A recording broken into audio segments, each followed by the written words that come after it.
അസ്സലാമലൈക്കും. ഏറ്റവും ആദരണീയനായ കെ മാനൂർ സാഹിബ്, ബഹുമാനപ്പെട്ട യൂസുഫ് ഷാ, അതുപോലെ തന്നെ ഈ പ്രോഗ്രാം ഉദ്ഘാടനം ചെയ്ത മുഹമ്മദ് കുഞ്ഞി, നമുക്കൊക്കെ റോൾ മോഡലും അഭിമാനവുമാണ്. അതുപോലെ തന്നെ നവാസ്, ജസീർ, തൈക്കടപ്പുറത്തുള്ള മറ്റ് green star arts and sports ക്ലബിന്റെ ഭാരവാഹികളെ, ഇന്നത്തെ പ്രോഗ്രാമിൽ പങ്കെടുക്കുന്ന എല്ലാ വിദ്യാർത്ഥിനികളെ, രക്ഷിതാക്കൾ. Green star arts and sports ക്ലബിന്റെ ആഭിമുഖ്യത്തിൽ നിന്ന് നടത്തപ്പെടുന്ന എജു വെബ് എന്ന പ്രോഗ്രാമിൽ ഒരു കരിയർ മോട്ടിവേഷൻ ക്ലാസ് എടുക്കാൻ ക്ഷണിച്ച ക്ലബ്ബ് പ്രതിനിധികളായ ജസീർ, നവാസ് ഇവരെയൊക്കെ എൻ്റെ നന്ദി രേഖപ്പെടുത്തുന്നതോടൊപ്പം നാഥനെ ഞാൻ സ്തുതിക്കുകയാണ്. അൽഹംദുലില്ലാഹ്. നമുക്ക് ഇങ്ങനെയൊക്കെ നടത്തണമെന്ന് തൈക്കടപ്പുറത്ത് ഇങ്ങനത്തെ അവബോധം ഉണ്ടാക്കണമെന്ന് പറയുന്ന ആ ഒരു ചിന്ത തന്നെ നല്ലൊരു പോസിറ്റീവായ കാര്യമാണെന്ന് എനിക്ക് തോന്നുന്നു. കാരണം നമ്മളെ ചില കാര്യങ്ങൾ നമ്മളെ അലോസരപ്പെടുത്തിയാൽ മാത്രമേ നമുക്കിനി മുന്നോട്ട് പോകാനാവുള്ളൂ. അപ്പോൾ തൈക്കടപ്പുറത്തെ രോഗാതുരമായ ഒരു വിദ്യാഭ്യാസ രംഗം, ആ രംഗത്തെ മാറ്റിയെടുക്കാൻ വേണ്ടി ഇത്തരം കൊച്ചു കൊച്ചു ശ്രമങ്ങൾക്കാവും എന്നതുകൊണ്ട് തന്നെ ഇത്തരം കാര്യങ്ങളിലേക്ക് മുന്നിട്ടിറങ്ങുന്ന എല്ലാ യുവാക്കളെയും ഞാൻ ഹൃദയത്തിൻ്റെ ഭാഷയിൽ അഭിനന്ദിക്കാൻ, ഇത്തരം ചടങ്ങുകൾ ഇനിയും സംഘടിപ്പിച്ചുകൊണ്ട് നമ്മുടെ നാട്ടിനെ വിദ്യാഭ്യാസപരമായിട്ട്, തൊഴിൽപരമായിട്ട് ഉയർത്താനുള്ള എല്ലാ സംവിധാനങ്ങളും നമുക്ക് ജനിച്ച നാടിന് കൊടുക്കാൻ പറ്റുന്ന ഏറ്റവും വലിയ ഒരു സമ്മാനമാണെന്ന് മനസ്സിലാക്കിക്കൊണ്ട് നിങ്ങൾ ഇനിയും ഇത്തരം പ്രവർത്തനങ്ങൾക്ക് നേതൃത്വം നൽകണമെന്നും അതിന് എല്ലാവിധ പിന്തുണ നൽകാൻ ഞാനും അതേപോലെ മുഹമ്മദ് കുഞ്ഞി, ഞങ്ങളെല്ലാവരും തയ്യാറാണ് എന്ന് നിങ്ങൾ അറിയിക്കാൻ ഞാനിവിടെ ആഗ്രഹിക്കുന്നു.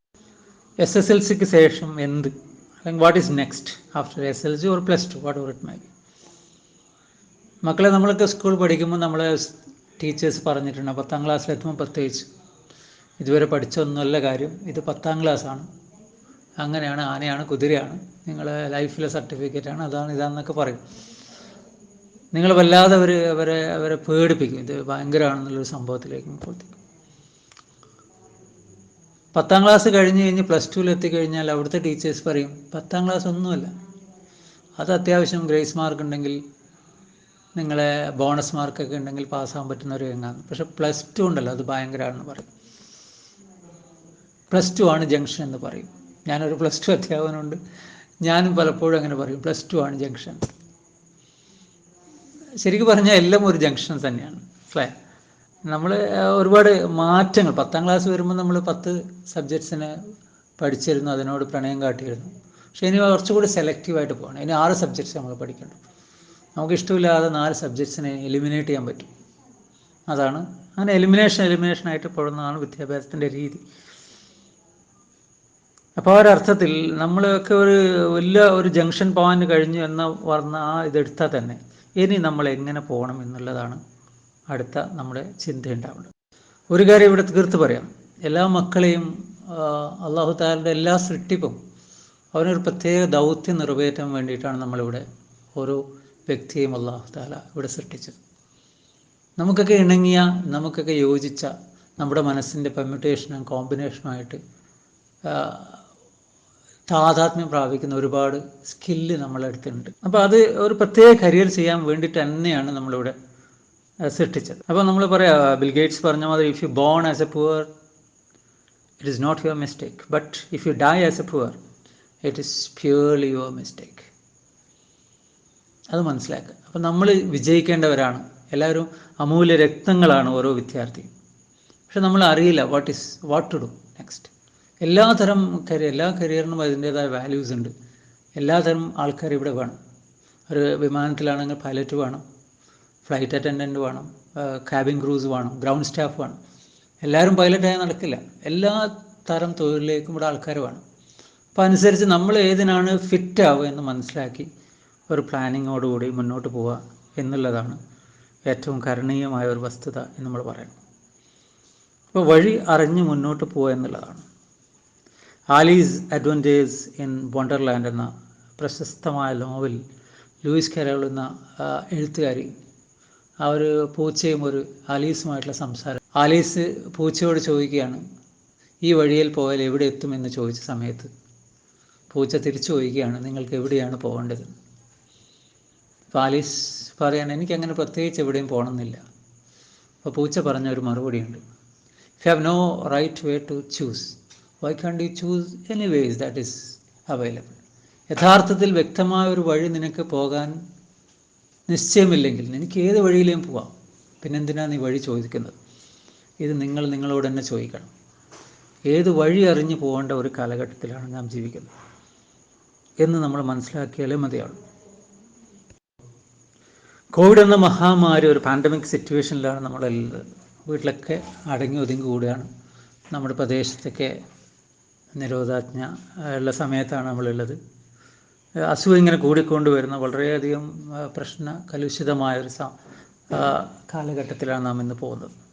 ഇത് നമ്മളോട് ഒരുപാട് കാര്യങ്ങൾ, കരിയർ രംഗത്ത് ഇത് ഒരുപാട് പെർട്ടിബേഷൻസ് ഉണ്ടാക്കുന്നുണ്ട്. നോളജ്, അറിവിൻ്റെ കാലം പോയിട്ട് സ്കില്ലിൻ്റെ കാലം വരാം. നിനക്ക് എന്ത് അറിയുമെന്നുള്ളതല്ല പ്രശ്നം, നിനക്കൊണ്ട് എന്ത് കഴിവ് നിനക്കുണ്ട്, എന്ത് സ്കില്ല് നിനക്ക് കോൺട്രിബ്യൂട്ട് ചെയ്യാൻ പറ്റും, അതിൻ്റെ കാലം വരാൻ പോകുന്നത്. ഹിയറിങ്, ഇതിപ്പോൾ ഒരു ഹിയറിങ് പ്ലാറ്റ്ഫോമാണ്. ഹിയറിങ് പ്ലാറ്റ്ഫോമിന് തീരെ ഒന്നുമില്ലാതായിട്ട് സീയിങ് പ്ലാറ്റ്ഫോമിലേക്കെല്ലാം വരും. കാഴ്ചക്ക് പ്രാധാന്യമുള്ള ഒരു കാലത്തേക്ക് പോവാണ്. ടീച്ചർ, സ്കൂള് എന്നുള്ള കൺഫൈൻഡ് സ്പേസ്, ടീച്ചറൊക്കെ മാറി നമ്മൾ കോണ്ടൻറ് ബേസ്ഡ് ആയി പോവാണ്. ഒരു കൺഫൈൻഡ് സ്പേസ്, സ്കൂള്, കോളേജൊക്കെ മാറിയിട്ട് എനിവേർ വീട്ടിലിരുന്നും വിദ്യാഭ്യാസം നേടാമെന്നുള്ള കൺസെപ്റ്റ്. റിയൽ പോയിട്ട് ഒരു വെർച്വൽ ആയിട്ടുള്ള ഒരിത്, ടൈമിൻ്റെ എല്ലാ ബൗണ്ടറിയും പോയിട്ട് ഏത് സമയത്തും നമുക്ക് പഠിക്കാം. ഇങ്ങനെയുള്ള ഒരുപാട് മാറ്റങ്ങൾ വരുന്ന ഈ കാലഘട്ടത്തിൽ, അതേപോലെ തന്നെ റോബോട്ടിക്സിൻ്റെയും ഇൻഫർമേഷൻ ടെക്നോളജിയുടെയും ഭയങ്കര അതിപ്രസരം കൊണ്ട് ഒരുപാട് കൺവെൻഷനലായ ജോലിയൊക്കെ ഒഴിവായി പോയിട്ട് പക്ഷേ നൂറുകൂട്ടം പുതിയ ജോലികൾ വരികയാണ്. അപ്പോൾ ഈ സമയത്തൊന്നും നമുക്ക് മുമ്പത്തെ മാതിരി നമ്മളൊരു ഭാഗ്യപരീക്ഷണത്തിന് ഒരു കോഴ്സ് എടുത്ത് പഠിക്കുക എന്നുള്ളത് തീരെ ആശാവഹമല്ല. ജീവിതം ഒരു ഭാഗ്യപരീക്ഷണത്തിന് വിട്ടുകൊടുക്കാൻ നമുക്ക് സമയമില്ല. കാരണം ഡിമാൻഡ്, അതായത് തൊഴിൽ രംഗത്തുള്ള ഡിമാൻഡ് വളരെ കുറവാണ്, സപ്ലൈ എത്രയോ മടങ്ങ് കൂടുതലാണ്. അപ്പോൾ എത്രയും പെട്ടെന്ന് നമ്മൾ തൊഴിൽ എത്തിപ്പിടിക്കുക എന്നുള്ള ആ ഒരു കൺസെപ്റ്റിലേക്ക് നമ്മൾ പോയിട്ടില്ലെങ്കിൽ നമ്മൾ പെടും. ഇപ്പോൾ മക്കൾ ആ ഒരർത്ഥത്തിൽ വളരെ ഫോക്കസ്ഡ് ആയിട്ട് മുന്നോട്ട് പോകേണ്ട ഒരു കാലഘട്ടത്തിലാണ് നാം ജീവിക്കേണ്ടത് എന്ന് ഞാൻ നിങ്ങളോട് പറയാൻ ആഗ്രഹിക്കുകയാണ്. അപ്പോൾ ഞാൻ വ്യക്തമായിട്ട് ഈ കരിയർ പഠിക്കണം, ആ കരിയർ പഠിക്കണം എന്ന് പറയുന്നതിൽ വലിയ അർത്ഥമൊന്നുമില്ല. നിങ്ങളുടെ മനസ്സിൻ്റെ പെർമ്യൂട്ടേഷൻ ആൻഡ് കോമ്പിനേഷൻ എനിക്കറിയില്ല. ഇന്നലെ ഞാൻ സൈക്കോളജി ചെയ്തപ്പോൾ മദ്രാസ് യൂണിവേഴ്സിറ്റിയിൽ നിന്ന് ഉണ്ടാക്കിയ ഒരു ഇൻട്രസ്റ്റ് ഷെഡ്യൂൾ ഉണ്ടായിരുന്നു. ഇന്നും അത് വളരെ പ്രസക്തമായെന്ന് എനിക്ക് തോന്നി. പിന്നെ അന്ന് ഞാൻ ആപ്റ്റിറ്റ്യൂഡിനെ കുറിച്ച് എനിക്ക് മനസ്സിലാക്കിയ ഒരുപാട് കാര്യം, അതൊക്കെ ഉൾക്കൊള്ളിച്ചുകൊണ്ട് ഞാൻ ഒരു ക്വസ്റ്റ്യനർ ഉണ്ടാക്കിയിരുന്നു. ഒരു 10-15 കുട്ടികൾ ഇവിടെ ഫില്ല് ചെയ്ത് എനിക്ക് തന്നിട്ടുണ്ടായിരുന്നു. ശരിക്കും അത് നോക്കിയപ്പോൾ പിന്നെ അവരുമായിട്ട് ഒരു ഇൻ്റർവ്യൂ, അവരുമായിട്ട് ഫോണിൽ ഒരു ടെലിഫോണിക് ഇൻ്റർവ്യൂ ആയി കഴിഞ്ഞാൽ നമുക്ക് അത്യാവശ്യം അവരുടെ ഒരു കരിയർ പ്രഡിക്റ്റ് ചെയ്യാൻ, മീൻസ് അവരെ കരിയർ സെലക്ഷന് സഹായിക്കാൻ പറ്റും. ഭയങ്കര ടെസ്റ്റ് ടൂളൊന്നും ഞാൻ അവകാശപ്പെടുന്നില്ല, എന്നാലും ഒരു പരിധി വരെ നമുക്ക് പറ്റുമെന്ന് തോന്നുന്നു. അപ്പം ഞാൻ പറഞ്ഞ ഒന്നാമത്തെ point, life is very serious. നമ്മളൊക്കെ അറിയാം, SLC കഴിഞ്ഞ് കഴിഞ്ഞാൽ അഡോളസെൻ്റ് ഏജാണ്. മുഹമ്മദ് പറഞ്ഞത് മാതിരി ജീവിതത്തിൽ നമ്മളെ ഇനി എന്താവണം എന്ന് തീരുമാനിക്കുന്നത് +1 കാലയളവിൽ നമ്മളെടുക്കുന്ന തീരുമാനങ്ങളാണ്. ഈ 2 വർഷം വളരെ എനർജറ്റിക്കായ, വളരെ വൈബ്രൻ്റായ ഒരു കാലഘട്ടം. ജീവിതത്തിൽ ഇന്നും എപ്പോൾ ഓർമ്മിക്കാൻ പറ്റുന്ന ഒരു കാലഘട്ടമാണ് ഈ +2. മുമ്പൊക്കെ ഞങ്ങളുടെ കാലത്ത് പ്രീ ഡിഗ്രി ആയിരുന്നു. ബസ്സിനൊക്കെ കല്ലെറിഞ്ഞ് പൊളിച്ച് ആഘോഷിച്ചൊരു കാലമായിരുന്നു അത്. ക്ലാസ്സിലൊന്നും പോയിരുന്നില്ല, അത്രയും എനർജിയുള്ള ഒരു കാലം. ഇന്നിപ്പോൾ അവരെ പിടിച്ച് സ്കൂളിലിട്ട് കുറേയൊക്കെ അത് കുറഞ്ഞെങ്കിൽ പോലും ഏറ്റവും വൈബ്രൻ്റായ, ജീവിതത്തിൽ ഏറ്റവും ആസ്വദിക്കുന്ന ഒരു കാലമാണ് +2. പക്ഷേ ഈ 2 വർഷം നിങ്ങളെടുക്കുന്ന തീരുമാനമാണ്, നിങ്ങളെടുത്ത പ്ലാനിങ് ആണ്, നിങ്ങളെടുക്കുന്ന മെനക്കെടാണ് റെസ്റ്റ് ഓഫ് ദി ലൈഫ്. ഇപ്പോൾ എത്ര വയസ്സാണ്? 15-16 വയസ്സ്. 2 വർഷം കഴിഞ്ഞ് 17 വയസ്സ്. ഒരു 70 വയസ്സ് വരെ നിങ്ങൾ ജീവിക്കുകയാണെങ്കിൽ 17 കഴിഞ്ഞ് 20, 30, 40, 50, 60, 70, അതായത് 53 വർഷക്കാലം നിങ്ങൾ എന്താവണം, നിങ്ങൾ എങ്ങനെ അറിയപ്പെടണം എന്ന് തീരുമാനിക്കുന്നത് നിങ്ങൾക്കായിട്ട് സെലക്ട് ചെയ്യുന്ന കരിയറാണ്. അവിടെയാണ് അതിൻ്റെ പ്രസക്തി. നിങ്ങൾ എന്താവണം. ഇപ്പോൾ ഞാനൊരു അധ്യാപകൻ, അബു സാലിം മാഷ്, അതിന് കൂടുതൽ മുഹമ്മദ് ഒരു CA, അക്കൗണ്ടൻറ്റ്, ഒരു ചാർട്ടേഡ് അക്കൗണ്ടൻറ്റ് എന്നുള്ള ഒരു ലേബലുണ്ട്. നവാസ് ഒരു എൻജിനീയർ. ഇങ്ങനെയുള്ള ലേബൽ നമുക്ക് കിട്ടുന്ന നമ്മുടെ കരിയറാണ്. അപ്പോൾ ലൈഫിന് നമുക്ക് നമ്മുടെ ലൈഫിന് കൊടുക്കുന്ന ഒരു ഏറ്റവും വലിയ മാറ്റം ഉണ്ടാക്കുന്നത് വെച്ചാൽ നമ്മുടെ കരിയറാണ്. ദാറ്റ് ഗീവ്സ് യു ഫുഡ്, ജീവിക്കാനുള്ള ഭക്ഷണം അത് നിങ്ങൾക്ക് തരും, നല്ല സ്റ്റാറ്റസ് നിങ്ങൾ തരും, നല്ലൊരു സമൂഹത്തിൽ നിലയും വിലയുണ്ടാവും. അപ്പോൾ അതൊക്കെ തീരുമാനിക്കുന്നത് നമ്മുടെ കരിയറാണ്. അത് സെലക്ട് ചെയ്യാൻ നിങ്ങൾക്ക് പറ്റണം. അറിയാതെ എവിടേക്ക് പോയിട്ട് കാര്യമില്ല, അറിഞ്ഞ് മുന്നേറേണ്ട ഒരു കാലഘട്ടമാണ് എന്ന് ഞാൻ പറയാം. ഇപ്പം ഞാൻ പറഞ്ഞു, ഇപ്പോൾ നെഹ്റുവിൻ്റെ കുടുംബം, മീൻസ് നമ്മുടെ മുൻ പ്രധാനമന്ത്രി, അതായത് പട്ടേൽ കുടുംബം, ഇവരൊക്കെ ഭയങ്കര, അവരുടെ മക്കളൊക്കെ ഇന്നും ഭയങ്കര ഉഷാറാണ് അല്ലേ. സിന്ധ്യ കുടുംബം, ഇവരൊക്കെ ചെയ്ത് മക്കൾക്ക് ചെയ്യുന്ന വെച്ചാൽ, ഇവരൊക്കെ മക്കളുണ്ടായി കഴിഞ്ഞാൽ മക്കളൊക്കെ ഫോറിൻ യൂണിവേഴ്സിറ്റിയിൽ, ലോകത്തിൽ അറിയപ്പെടുന്ന യൂണിവേഴ്സിറ്റിയിൽ മക്കളെ ചേർത്ത് നല്ല വിദ്യാഭ്യാസം കൊടുക്കുക. അവർ മക്കൾ തിരിച്ചിവിടെ വന്ന് അവർ എല്ലാം നല്ല പ്രൊഫൈലിൽ ഇന്നും അവർ ഉഷാറിൽ നിൽക്കുന്നതിന് കാരണം വിദ്യാഭ്യാസത്തിൻ്റെ ഒരു മാറ്റം തന്നെയാണ് നമ്മൾ മനസ്സിലാക്കുക. അപ്പം ആ രീതിയിൽ നിങ്ങളൊക്കെ വളരെ വളരെ സ്പെസിഫിക് ആയിട്ട് ഒരു പ്രത്യേക ലക്ഷ്യത്തിലോട് നമുക്ക് മുന്നേറാൻ പറ്റണം. അവിടെ പ്ലാനിങ്ങിന് വളരെയധികം പ്രസക്തിയുണ്ട്. ഇപ്പോൾ കരിയർ എന്നൊക്കെ പറഞ്ഞാൽ ഒരു ലോങ് ടേം പ്ലാനിങ് ആണ്. ശരിക്കും പറഞ്ഞാൽ ഒരു 8ാം ക്ലാസ്സിൽ തന്നെ ഒരു കുട്ടി അറിഞ്ഞിരിക്കണം ഞാൻ എവിടെ പോകേണ്ടത്. അപ്പോൾ 8ാം ക്ലാസ് പഠിക്കുന്ന കുട്ടി ഒരു പൈലറ്റ് ആവണം എന്നാണ് അവൻ്റെ ആഗ്രഹമെങ്കിൽ, സാമ്പത്തിക സപ്പോർട്ടൊക്കെ വീട്ടിലുണ്ടെങ്കിൽ, ആ 8ാം ക്ലാസ്സിൽ ഇരിക്കുമ്പോൾ കെമിസ്ട്രി വായിക്കുമ്പോൾ അവൻ തോന്നും, ഞാൻ എന്തിനാണ് പഠിക്കുന്നത്, ഞാൻ നാളെ പൈലറ്റ് ആവാനുള്ളതാണ് എന്ന ആ ബോധം അവനുണ്ടെങ്കിൽ ഈ പഠനമൊക്കെ അവന് സുന്ദരമാക്കി ആസ്വദിക്കാൻ അവന് പറ്റും. അപ്പോൾ planning is very very important. Long term plan വേണം. ആ ലോങ് ടേം പ്ലാൻ സാധൂകരിക്കാൻ വേണ്ടി ഷോർട്ട് ടേം ആയിട്ട് നമ്മൾ എന്തൊക്കെ ചെയ്യണമെന്നുള്ള ഷോർട്ട് ടേം കരിയർ ഇങ്ങനെ പ്ലാൻ ചെയ്ത് പോകണം. അതാണ് പ്ലാനിങ്ങിനെ കുറിച്ച് എനിക്ക് പറയാം. If you fail to plan, you are actually planning to fail.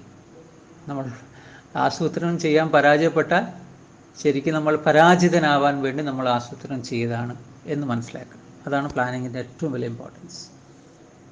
നമ്മളൊക്കെ ഭയങ്കര ഭാഗ്യവാന്മാരാണ് ഈ ജനറേഷൻ. ഞാനൊക്കെ അന്ന് പഠിക്കുന്ന കാലത്ത് റിസൈസ് നന്നായിട്ട് അന്ന് മോട്ടിവേഷൻ ആയിട്ട് വെച്ചാൽ നമുക്ക് കുറച്ചൊക്കെ ഞങ്ങൾക്ക് പറഞ്ഞു തന്നാൻ പറ്റും. പക്ഷെ നമ്മുടെ ഒരു സബ്ജക്ട്സിൻ്റെ സ്പെസിഫിക്, ഞാനിപ്പോൾ ഒരു കെമിസ്ട്രിയിൽ MPhil MSc ഒക്കെ എടുത്തിട്ടുണ്ട്, സൈക്കോളജി ചെയ്തിട്ടുണ്ട്. പക്ഷേ എനിക്ക് കെമിസ്ട്രിയേക്കാളും എനിക്ക് വഴങ്ങിയ ലാംഗ്വേജാണ്. ഞാൻ അന്ന് എന്നോട് ലാംഗ്വേജിലാണ് എനിക്ക് ഇൻപുട്സ്. 10ാം ക്ലാസ്സിലൊക്കെ എനിക്ക് ഇംഗ്ലീഷിൽ 82 മാർക്ക്, മലയാളത്തിലും അന്ന് രാജാസ് ഹൈസ്കൂളിൽ ക്ലാസ്സിലെല്ലാം വലിയ ടീച്ചേഴ്സിൻ്റെ മക്കളാണ്. പക്ഷേ എപ്പോഴും മലയാളം എസ് എഴുതുമ്പോൾ എല്ലാം എനിക്കായിരിക്കും മാർക്ക്. മലയാളത്തിൽ എനിക്ക് നല്ല സ്കോറുണ്ട്.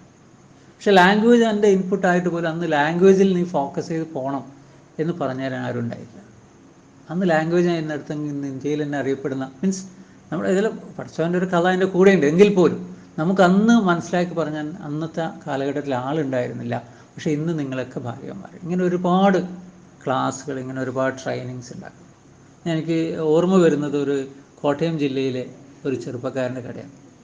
കോട്ടയം ജില്ലയിലെ ഒരു ഗ്രാമത്തിൽ കുട്ടൻ എന്ന് പറഞ്ഞൊരു കുട്ടി ഉണ്ടായിരുന്നു. കുട്ടൻ എന്ന് പറഞ്ഞൊരു കുട്ടി സ്കൂളിൽ പഠിക്കുന്ന, ചെറിയ സ്കൂളിൽ പഠിക്കുന്ന സമയത്ത് കുട്ടൻ വളരെ ദരിദ്രനായ കുടുംബത്തിൽ പിറന്ന കുട്ടിയാണ്.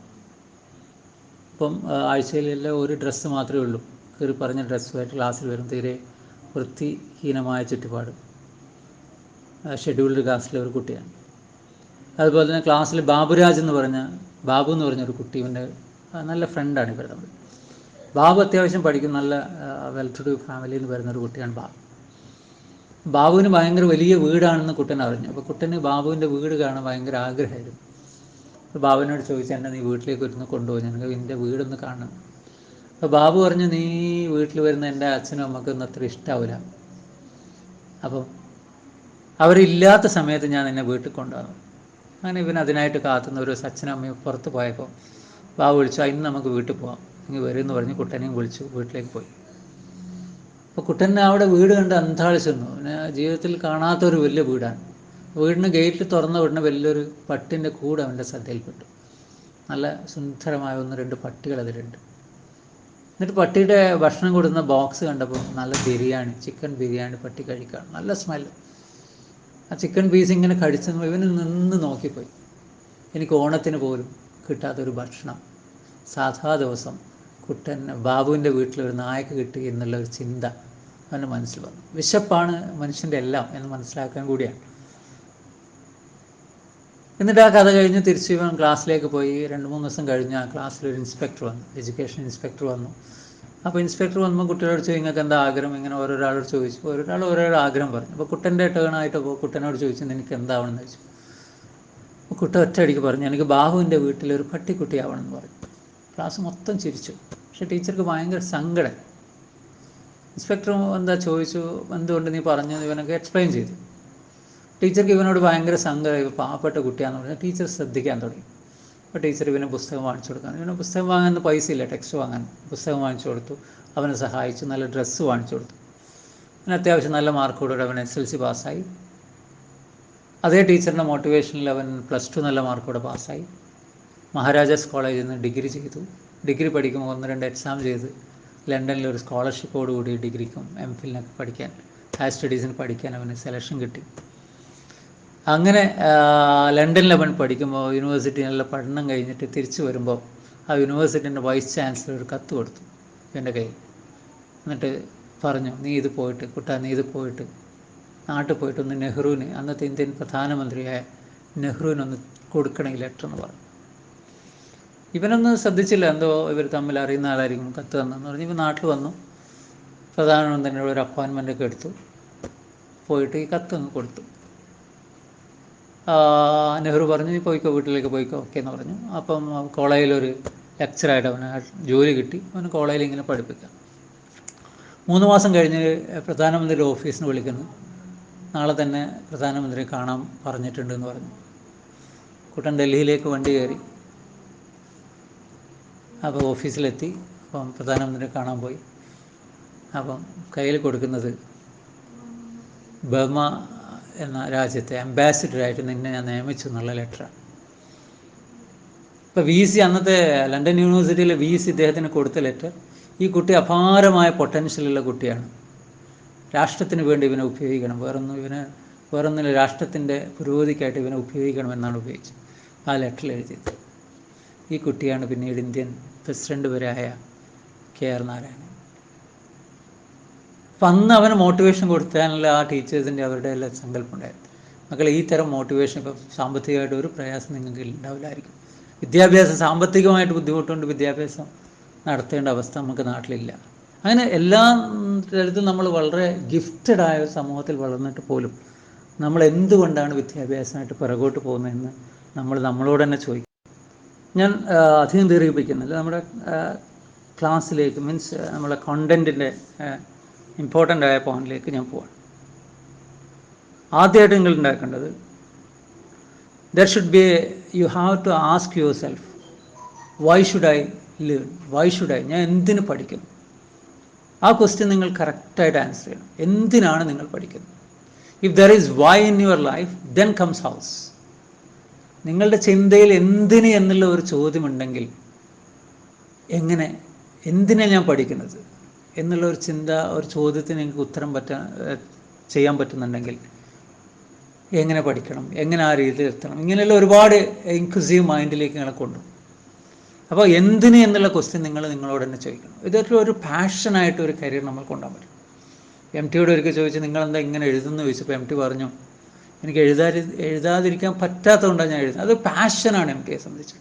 അപ്പോൾ എഡ്യൂക്കേഷൻ, കരിയർ, ഇതൊക്കെ ഒരു പാഷനായിട്ട് എടുക്കുകയാണെങ്കിൽ നാഥൻ നിങ്ങളുടെ കൂടെ ഉണ്ടാവും. എല്ലാവരും, നാട്ടുകാർ നിങ്ങളുടെ കൂടെ ഉണ്ടാവും. നിങ്ങൾക്ക് അവിടെ എത്താൻ പറ്റും. അപ്പം എല്ലാവരും വൈ എന്ന ക്വസ്റ്റ്യനിൽ നിങ്ങളോട് തന്നെ ചോദിക്കുക, ഉത്തരം കണ്ടെത്തുക. അതിനായിട്ട് ജീവിതത്തിലെ എല്ലാം ത്യജിക്കാൻ വേണ്ടിയിട്ട്, എല്ലാം അതിനായിട്ട് ആ പെർസ്യൂട്ട് ചെയ്യാൻ വേണ്ടി നിങ്ങൾ ശ്രമം കാണിക്കുക. കരിയർ പ്ലാനിങ്ങിന് നമ്മൾ തിരഞ്ഞെടുക്കുമ്പോൾ ആദ്യമായിട്ട് കരിയർ പ്ലാനിനെ സ്വാധീനിക്കുന്ന ഒരു 6 ഘടകങ്ങളാണ് ഞാൻ മനസ്സിലാക്കിയത്. ബേസിക് ആയിട്ടുള്ള 6 ഘടകങ്ങളാണ്. അതിൽ ഏറ്റവും ഇമ്പോർട്ടൻ്റ് ആയിട്ട് നിങ്ങളുടെ ആപ്റ്റിറ്റ്യൂഡാണ്, അഭിരുചിയാണ്. രണ്ടാമത് ഇൻട്രസ്റ്റ്, നിങ്ങളുടെ താല്പര്യം. മൂന്നാമത് നിങ്ങളുടെ പേഴ്സണാലിറ്റി ട്രൈറ്റ്സ്, വ്യക്തിത്വ സവിശേഷത. എംപ്ലോയബിലിറ്റി ഒരു ഘടകമാണ്. ആറ്റിറ്റ്യൂഡ്, നിങ്ങളുടെ മനോഭാവം ഒരു ഘടകമാണ്. സ്കില്ല്, നിങ്ങളുടെ ശേഷികൾ എന്തൊക്കെയാണ്, അതൊരു ഘടകം. ഓരോന്നിനെയും കൂട്ടി പറയുകയാണെങ്കിൽ, ഇൻട്രസ്റ്റ് എന്ന് പറഞ്ഞാൽ നിങ്ങളുടെ താല്പര്യമാണ്. താല്പര്യം അങ്ങോട്ടും ഇങ്ങോട്ടൊക്കെ മാറും. ഞാനിപ്പോൾ നിങ്ങൾക്ക് ഒരു നല്ല മോട്ടിവേറ്റഡായ കുട്ടിക്ക് ഒരു സിവിൽ സർവീസിൻ്റെ പ്രാധാന്യത്തെക്കുറിച്ച് പറയുമ്പോൾ ചില കുട്ടിക്ക് കൊണ്ട് ഞാനെന്ത് സിവിൽ സർവീസ് എഴുതിക്കൂടെ എന്ന് തോന്നും. മുഹമ്മദ് കുഞ്ഞിയുടെ വന്നിട്ട് CAയുടെ മഹത്വമൊക്കെ പറയുമ്പോൾ, ചാർട്ടേഡ് അക്കൗണ്ടൻസിൻ്റെ മഹത്വം പറയുമ്പോൾ അതേ കുട്ടിക്ക് വന്ന് എനിക്കെന്ത് CA ആയിക്കൂടെ. ഇത് മാറിക്കൊണ്ടിരിക്കും. That is not static. But നിങ്ങളെ അഭിരുചി നിങ്ങൾക്കുള്ള ഒരു കോഴ്സിൽ നിങ്ങൾ ഇൻട്രസ്റ്റ് ഉണ്ടായിരിക്കണമെന്ന് നിർബന്ധമാണ്. പക്ഷേ interest is not constant one. അത് മാറിക്കൊണ്ടിരിക്കും. അതിപ്പോൾ ഫ്രണ്ട്സ് ഇൻഫ്ലുവൻസ് ചെയ്യാം. നിങ്ങളുടെ കരിയർ പോസ്റ്റർ, ഇപ്പോൾ ഏവിയേഷനൊക്കെ പോകാൻ ഭയങ്കര ആൾക്കാരാണ്. ഏവിയേഷൻ കോളേജിൽ പഠിക്കുന്ന ഡ്രസ്സൊക്കെ കണ്ടിട്ട് നമുക്ക് ജോലി കിട്ടുന്നില്ല വിചാരം. ഒന്നുമില്ല, അതെല്ലാം തട്ടിപ്പാണ്. മനസ്സിലായി? അപ്പം അപ്പം അത് ഇൻട്രസ്റ്റ് എന്താണ്? അഭിരുചി എന്ന് പറഞ്ഞാൽ നൈസർഗികമായ നിങ്ങളുടെ ചേതനകളാണ്. ദാറ്റ് ഈസ് വെരി ഇൻബോണാണ്. അതാണ് ഞാൻ പറഞ്ഞ അള്ളാഹു നമുക്ക് തന്ന കുറേ എന്താവണമെന്നുള്ളതിന് പറയുന്ന ഒരിതാണ് നിങ്ങളുടെ അഭിരുചി. അഭിരുചി എങ്ങനെ കണ്ടെത്താമെന്നുള്ളത് ഞാൻ കുറേ ക്വസ്റ്റ്യൻ അന്ന് തന്നതിലുള്ളത്. നിങ്ങളിപ്പോൾ SLC പഠിക്കുന്ന കുട്ടി, നിങ്ങൾക്ക് ഏറ്റവും അധികം ഇഷ്ടപ്പെട്ട സബ്ജക്റ്റ് ഏതാണ്? നിങ്ങൾ ഏറ്റവും അധികം ആഹ്ലാദത്തോടെ ചെയ്യുന്ന ഹോംവർക്ക് ഏതാണ്? നിങ്ങൾ ഏത് മേഖലയിലാണ്, ഏത് സബ്ജക്ട്സിനാണ് കൂടുതൽ സ്കോർ ചെയ്യുന്നത്? ഇതിലൊക്കെ നിങ്ങളെ അഭിരുചി ഒളിഞ്ഞു കിടക്കുന്നുണ്ട്. അത് പുറത്തേക്ക് കൊണ്ടുവരാണ്. അതിനെ പുറത്തേക്ക് കൊണ്ടുവന്ന് അതിനെ പോളിഷ് ചെയ്ത് അതിനുതകുന്ന ഒരു കോഴ്സ് എടുക്കലായിരിക്കും ഏറ്റവും കരണീയമായ ഒരു ഇത്. പിന്നെ പേഴ്സണാലിറ്റി ട്രൈറ്റ്സ് എന്ന് പറഞ്ഞാൽ ബേസിക്കലി രണ്ടാണ്. ഒന്ന് ഇൻട്രോവേർട്ട് പേഴ്സണാലിറ്റി ഉണ്ട്, എക്സ്ട്രോവേർട്ട്. ഒരുപാട് ഡിഫറെൻറ്റ് ടൈപ്സ് ഉണ്ട് അതിൽ തന്നെ. ഇൻട്രോവേർട്ട് എന്ന് പറഞ്ഞാൽ ഒരു അന്തർമുഖനാണ്, ആൾക്കാരധികം ഒന്നും കൂടില്ല, ഒരൊറ്റയ്ക്ക് കഴിയാൻ ഇഷ്ടപ്പെടുക. എക്സ്ട്രോവേർട്ട് എന്ന് പറഞ്ഞാൽ ഭയങ്കര ഫ്രീ ഗോയിങ്, ഭയങ്കര ഫ്രണ്ട്ഷിപ്പൊക്കെ ഉണ്ടാക്കും, നന്നായിട്ട് ആൾക്കാരൊക്കെ ഇടപെടും. ഇതിലേതാ നല്ലത്? ഇൻട്രോവേർട്ടായ ആൾക്കാരാണ് നല്ലത്, എക്സ്ട്രോവേർട്ടാണ്? നമ്മളെ ഉമ്മക്ക് പറയാറുണ്ട് പലപ്പോഴൊക്കെ. മൂത്ത മോന് ഭയങ്കര ഉഷാറാണ്, അവൻ ആരുമായിട്ട് പോകും, വീട്ടിൽ ഗസ്റ്റ് വന്നാൽ എല്ലാവരും സംസാരിക്കും, അങ്ങനെയാണ് ഇങ്ങനെയാണ്, അവന് ഒരുപാട് ഫ്രണ്ട്സ് ഉണ്ട്, പള്ളിയിൽ പോയി എല്ലാത്തിനും അവനുണ്ടാവും. ഇളയവനുണ്ടല്ലോ, ഓനൊരു വസ്തുവിൽ ആരെങ്കിലും വീട്ടിൽ ഗസ്റ്റ് വന്നാൽ വേഗം പോയിട്ട് റൂമിൽ പോയിട്ട് അടിച്ച് കൂടും. അവനൊന്നും ഇതിനൊന്നും പോകില്ല, അവൻ ആൾക്കാരായിട്ട് മുണ്ടാട്ടില്ല. വീട്ടിലായി അവൻ്റെ ബുക്കായി ഫോണായി ഇങ്ങനെ കളിക്കും. മൂത്തവൻ്റെ മദഹ് പറയും, ഇളവനെ ഡൗൺ ചെയ്ത് പറയും.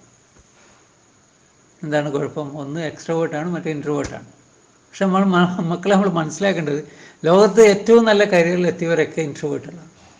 Thomas Alva Edison, Isaac Newton, ഇവരൊന്നും ഒരു എക്സ്ട്രോവേർട്ടായ ആൾക്കാരല്ല. എക്സ്ട്രോവേർട്ടായ ആൾക്കാർക്ക് ഒരിക്കലും ഒരു സയൻറ്റിസ്റ്റ് ആവാനാവില്ല. ഒരു പൈലറ്റ്, അവൻ ഇൻട്രോവേർട്ട് പേഴ്സണാലിറ്റി ആയിരിക്കണം. എക്സ്ട്രോവേർട്ട് ആയാൽ പൈലറ്റ് ആവില്ല. വിമാനം ഓടിക്കുന്ന സമയത്ത് വേറെ എന്തെങ്കിലും ചിന്ത ചോദിച്ചാൽ ആൾക്കാരെ ഫ്രണ്ട്സൊക്കെ പോയി നടക്കുമോ? ഇല്ല. അപ്പോൾ വളരെ കോൺസെൻട്രേറ്റഡ് ആയ ആൾക്കാരാണ് ഇൻട്രോവേർട്ടുകൾ. അപ്പോൾ അത് പേഴ്സണാലിറ്റി ട്രൈറ്റിൽ അവർ ആ തരം കരിയറിലേക്ക് തന്നെ പോകണം. നമുക്ക് തന്നെ അറിയാം, നമ്മുടെ ഉമ്മമാരും നിങ്ങളുടെ ഫ്രണ്ട്സും പറയും നിങ്ങൾ ഏത് ടൈപ്പാണ്. അപ്പോൾ അത് നോക്കിയിട്ടുള്ള കരിയറും നമ്മൾ സെലക്ട് ചെയ്യണം. എംപ്ലോയബിലിറ്റി വെരി ഇമ്പോർട്ടൻ്റ് ആണ്. പുതിയ കാലത്ത് പല ജോലിയുണ്ട്, എങ്ങനെ അതിൻ്റെ തൊഴിൽ സാധ്യതയൊക്കെ നമ്മൾ പഠിച്ചിരിക്കണം. Attitude is very important. നിങ്ങളുടെ ഇൻക്ലിനേഷൻ ഓഫ് യുവർ മൈൻഡാണ് സ്കില്ല്, നിങ്ങളുടെ ശേഷികൾ. ഇതൊക്കെയുള്ള ഒരു ആകെത്തുകയാണ് നമ്മുടെ കരിയർ നിർണ്ണയിക്കുന്ന ഘടകം. നിങ്ങളൊരു ചോദ്യം ചോദിച്ചോട്ടെ. ഞാൻ കരിയറിനെ പ്ലാൻ ചെയ്യാൻ നമ്മൾ ശ്രദ്ധിക്കേണ്ട 6 ഘടകങ്ങളുണ്ടെന്ന് പറഞ്ഞു. Aptitude, interest, personality, employability, skill, അല്ലേ? What makes you 100%? ഇതിലേതാണ് നിങ്ങൾ 100% ആക്കുന്നത് എന്നുള്ളതിൻ്റെ ഉത്തരം അറിയുന്നവർ പെട്ടെന്ന് ടൈപ്പ് ചെയ്യണം. ആദ്യം ഉത്തരം പറഞ്ഞാൽ വിശ്വസിച്ച സമ്മാനം തരാൻ വേണ്ടി കാത്തു നിൽക്കുകയാണ്. ഒരു ക്വസ്റ്റ്യനാണത്. ഞാൻ പറഞ്ഞ കരിയർ നിർണ്ണയിക്കേണ്ട ട്രൈറ്റ്സിൽ വാട്ട് മേക്സ് യു 100%? അതുണ്ടായ 100, ബാക്കിയെല്ലാം ഉണ്ടായിട്ട് അതില്ലെങ്കിൽ കാര്യമില്ല. അതാണ് നിങ്ങൾ 100% ആക്കുന്നത്. അതുകൊണ്ട് ബാക്കിയൊന്നും വേണ്ടെന്നല്ല, ബാക്കിയെല്ലാം വേണം. ബട്ട് ബാക്കിയെല്ലാം ഉണ്ടെങ്കിൽ ഇതാണ് നിങ്ങൾ 100% ആക്കുന്നത്. അതേതാണെന്ന് ആദ്യ ഉത്തരം എഴുതി അറിയിക്കുക, അവർക്കാണ് സമ്മാനം. ഫാസ്റ്റ്. SLCക്ക് ശേഷം നിങ്ങൾ കരിയർ പ്ലാൻ ചെയ്യുമ്പോൾ ആദ്യം നമ്മൾ മനസ്സിലാക്കേണ്ടത് ചില കാര്യങ്ങൾ നമ്മൾ ചെയ്യരുത്. What to do is important, and also what not to do is also very very important. ചില കാര്യങ്ങൾ നമ്മൾ ചെയ്യരുത്. ചില ബ്ലണ്ടർ മിസ്റ്റേക്സ് നമ്മൾ കോഴ്സ് സെലക്ട് ചെയ്യുമ്പോൾ നമ്മൾ ചെയ്യുന്നുണ്ട്. അത് ഒഴിവാക്കിയേ തന്നെ നമ്മൾ രക്ഷപ്പെടുന്ന എൻ്റെ അഭിപ്രായം. ആദ്യം മനസ്സിലാക്കേണ്ടത്, ഗോ ഫോർ യുവർ ടേസ്റ്റ്. നിങ്ങളുടെ ടേസ്റ്റ് അനുസരിച്ചുള്ള സ്ഥാപനത്തിലേ പോരുത്. അവിടെ എൻ്റെ ഫ്രണ്ട്സ് അവിടെ പോകുന്നുണ്ട്, അവനവിടെ പഠിക്കുന്നുണ്ടെന്ന് പറഞ്ഞാൽ അവിടെ ഒന്ന് ബ്രേക്ക് ദ ചെയിൻ. ഫ്രണ്ട്ഷിപ്പിൻ്റെ ചെയിനൊക്കെ അവിടെ ബ്രേക്ക് ചെയ്യണം. നിങ്ങളുടെ ആറ്റിറ്റ്യൂഡിനെ കോംപ്രമൈസ് ചെയ്യുന്ന രീതിയിലുള്ള ഒരു കാര്യം ചെയ്യരുത്. പിന്നെ അതൊന്നാമത്തെ കാര്യം. രണ്ടാമത്തെ, സെലക്ട് ദ ബെസ്റ്റ് ഇൻസ്റ്റിറ്റ്യൂഷൻ. നമ്മുടെ ചുറ്റുമുള്ള ഇൻസ്റ്റിറ്റ്യൂഷൻ ഒരുപാട് +2 ഒരുപാട് തലത്തിലുണ്ട്, പല കോമ്പിനേഷൻ ഉണ്ട്, പല സ്കൂളുകളുണ്ട്. ബെസ്റ്റ് സ്കൂൾ നിങ്ങൾ സെലക്ട് ചെയ്യണം. ബെസ്റ്റ് സ്കൂൾ സെലക്ട് ചെയ്യേണ്ട ഒരു ക്രൈറ്റീരിയ എന്ന് പറഞ്ഞാൽ. കഴിഞ്ഞ വർഷം +2 അഡ്മിഷന് +1 അഡ്മിഷൻ്റെ റാങ്ക് ലിസ്റ്റിൽ ലാസ്റ്റ് ഇവിടെ കൊടുത്തിട്ടുണ്ട്. ഓരോ സൈറ്റിൽ അവൈലബിൾ ആണ്. ഏത് നമ്പർ വരെ റാങ്ക് ലിസ്റ്റിൽ എത്ര വരെ അവിടെ പോയിട്ടുണ്ട്. അത് ഏറ്റവും കുറഞ്ഞ നമ്പർ കിട്ടുന്ന നല്ല സ്കൂൾ. അതുപോലെ തന്നെ ഇപ്പം വന്ന +2 റിസൾട്ടിൽ കൂടുതൽ ആൾക്കാർ പാസ്സായ സ്കൂൾ ഏതാണ്, ആ സ്കൂളും നല്ല സ്കൂളാണ്. ഇപ്പോൾ നമ്മുടെ ചുറ്റുമുള്ള സ്കൂളിൽ, ഞാൻ ഓരോ സ്കൂളിനെ താഴ്ത്തി പറയാൻ പ്രത്യേകിച്ച് എടുത്ത് പറയുന്നില്ല, എങ്കിലും നമ്മുടെ ചുറ്റും ചില സ്കൂൾ നല്ല ഉഷാറാണ്, ചില സ്കൂൾ വളരെ താഴോട്ടല്ല. അപ്പോൾ ആ സ്കൂളിൽ പോയൊക്കെ വെച്ച് സമരവും ആൾക്കാരും വണ്ടി ഇതൊക്കെ കിട്ടും, പക്ഷേ +2 കഴിച്ചിലായിട്ട് വരില്ല എന്നേ ഉള്ളൂ. അപ്പം നല്ല സ്കൂൾ സെലക്ട് ചെയ്യൽ വെരി ഇമ്പോർട്ടൻറ്റ്. നല്ല കോമ്പിനേഷൻ, നല്ല സ്കൂൾ. റോങ് സ്കൂൾ സെലക്ട് ചെയ്ത് റോങ് കരിയറിലും എത്തിപ്പെടാൻ ശ്രമിക്കരുത്. ഓക്കെ, ഉത്തരങ്ങൾ പെട്ടെന്ന് വെച്ചോ. ട്രൈറ്റ്സിൽ, അതായത് കരിയർ നിർണ്ണയിക്കുന്ന ട്രൈറ്റ്സിൽ 100% ആക്കുന്ന ട്രൈറ്റ് ഏതാണെന്നുള്ള ചോദ്യം ഇപ്പോൾ ക്ലോസ് ചെയ്യും. ഉത്തരങ്ങൾ പെട്ടെന്ന് എഴുതി അറിയിക്കുക. എല്ലാവർക്കും അയക്കാം. ഒരു മത്സരമല്ലേ, അതിൽ പങ്കെടുക്കുക. ക്ലിയർ? അതിൽ പങ്കെടുത്ത് നിങ്ങൾ ആൻസർ ജയിക്കുക തോക്കുക രണ്ടാമത്തെ കാര്യം, പക്ഷേ വളരെ ഫാബുലസ് ആയ വളരെ നല്ല സമ്മാനമായിരിക്കും കാത്തു നിൽക്കുന്നത് കേട്ടോ. ഓക്കെ, ഇനി നമുക്ക് നോക്കാം. +1 സയൻസ്. 3 സ്ട്രീമാണ് മെയിനായിട്ടുള്ളത്: സയൻസ്, കൊമേഴ്സ്, ഹ്യൂമാനിറ്റീസ്. സയൻസിന് തന്നെ 4-5 കോമ്പിനേഷൻ ഉണ്ട്. നമ്മുടെ ജില്ലയിലുള്ളത്, നമ്മുടെ അടുത്തുള്ളത് 2 കോമ്പിനേഷനാണ്. കോഡ് നമ്പർ 1ഉം കോഡ് നമ്പർ 5. 1 വരുന്നത് ഫിസിക്സ്, കെമിസ്ട്രി, മാത്സ്, ബയോളജി. 5 വരുന്നത്, അതായത് മറ്റേ സയൻസ് സ്ട്രീം വരുന്നത് physics, chemistry, maths, computer science. അതായത് ബയോളജിക്ക് പകരം ഇവിടെ കമ്പ്യൂട്ടർ സയൻസ് ആയിരിക്കും. ഓക്കെ, അതാണ് സയൻസ് സ്ട്രീമിൽ. ആരാണ് ഈ സയൻസ് സ്ട്രീം എടുക്കേണ്ടത്? സയൻസിൻ്റെ ഒരു പ്ലസ് എന്ന് പറഞ്ഞാൽ സയൻസുകാർക്ക് കൊമേഴ്സുകാരുടെയും ഹ്യൂമാനിറ്റീസുകാരുടെയും ഏത് പ്ലാറ്റ്ഫോമിലേക്കും പോകാൻ പറ്റും. പക്ഷെ തിരിച്ച് ഒരു കൊമേഴ്സുകാരന് ഒരിക്കലും സയൻസ് പ്ലാറ്റ്ഫോമിലേക്ക് തിരിച്ചു വരാനാവില്ല. അതേപോലെ തന്നെ ഒരു ഹ്യൂമാനിറ്റീസുകാരന് സയൻസിൻ്റെ പ്ലാറ്റ്ഫോമിലേക്ക് വരാനാവില്ല. പറ്റുമെങ്കിൽ സയൻസ് എല്ലാത്തിലും ബെൻഡിങ് ആണ്. ആ ഒരർത്ഥത്തിൽ നല്ലൊരു സ്ട്രീമാണ്. പക്ഷേ നിങ്ങൾ SLC മാതിരി +2 എടുക്കുകയേ വേണ്ട. നന്നായിട്ട് പഠിക്കാനുണ്ട് +2. ഞാനിപ്പോൾ പറയാം, ഒരു കെമിസ്ട്രിയിലെ മൊത്തം 10ാം ക്ലാസ് പഠിക്കേണ്ടത്, ആ മൊത്തം പാഠത്തിൻ്റെ കണ്ടൻറ്റ് ഇപ്പോൾ +1 കെമിസ്ട്രിയിലെ കെമിക്കൽ ബോണ്ടിങ് എന്നൊരു പാഠം, ഒറ്റ പാഠം. ആ ഒറ്റ പാഠം നിങ്ങൾ 10ാം ക്ലാസ്സിലെ കെമിസ്ട്രി മൊത്തം പഠിച്ചതിനേക്കാളും കൂടുതൽ ഒരു പാഠമുണ്ട്. അങ്ങനത്തെ 15ഓളം പാഠം +1 കെമിസ്ട്രിയിലുണ്ട്. അപ്പം ഞാൻ പറഞ്ഞ അതാണ് വളരെ കൂടുതലായിട്ട്. അതായത് സയൻസ് എന്ന് പറയാൻ നിങ്ങൾ മെനക്കെടാൻ തയ്യാറാണെങ്കിൽ science is the best option. നന്നായിട്ട് മെനക്കെടണം. 1. രണ്ടാമത്തെ SLCയിലെ നിങ്ങളുടെ ഗ്രേഡ് നോക്കുക. ഗ്രേഡ് 2 രീതിയിലുണ്ട്. നല്ല ബുദ്ധിയുള്ള കുട്ടി ഉഴപ്പിയിട്ടാണ് ഗ്രേഡ് വരുന്നുണ്ടെങ്കിൽ കുഴപ്പമില്ല. നിങ്ങൾ പരമാവധി പഠിച്ചെല്ലാം കൂടി പഠിച്ചിട്ട് നിങ്ങൾക്ക് ഫിസിക്സ്, കെമിസ്ട്രി, മാത്സ്, ബയോളജി, അതിൽ ഏറ്റവും അടിവരായിട്ട് പറയാം ഫിസിക്സ് ആൻഡ് മാത്സ്, ഇതിൽ ഒരു A ഗ്രേഡൊന്നും ഇല്ലാതെ, മീൻസ് അങ്ങനെ ആ ഒരു ചുറ്റുപാടില്ലാതെ സയൻസിലോട്ട് അങ്ങ് പോയി കഴിഞ്ഞാൽ നന്നായിട്ട് പണിയെടുക്കേണ്ടി വരും. അപ്പോൾ ഒരർത്ഥത്തിൽ നമുക്ക് നല്ല സ്കോർ ഉണ്ടെങ്കിൽ സയൻസ് നല്ല ഓപ്ഷനാണ്. ഏത് മേഖലയിലേക്കും നമുക്ക് പോവാം. ഇല്ല എങ്കിൽ നമുക്ക് അങ്ങനെ അങ്ങ് മെനക്കെടാൻ താല്പര്യമുള്ളെങ്കിൽ സയൻസ് പോകണ്ട എന്നുള്ള അഭിപ്രായക്കാരനാണ് ഞാൻ. കാരണം നമ്മുടെ ഭാഗത്ത് സയൻസ് കോമ്പിനേഷനുള്ള സ്കൂൾ കൂടുതലാണ്.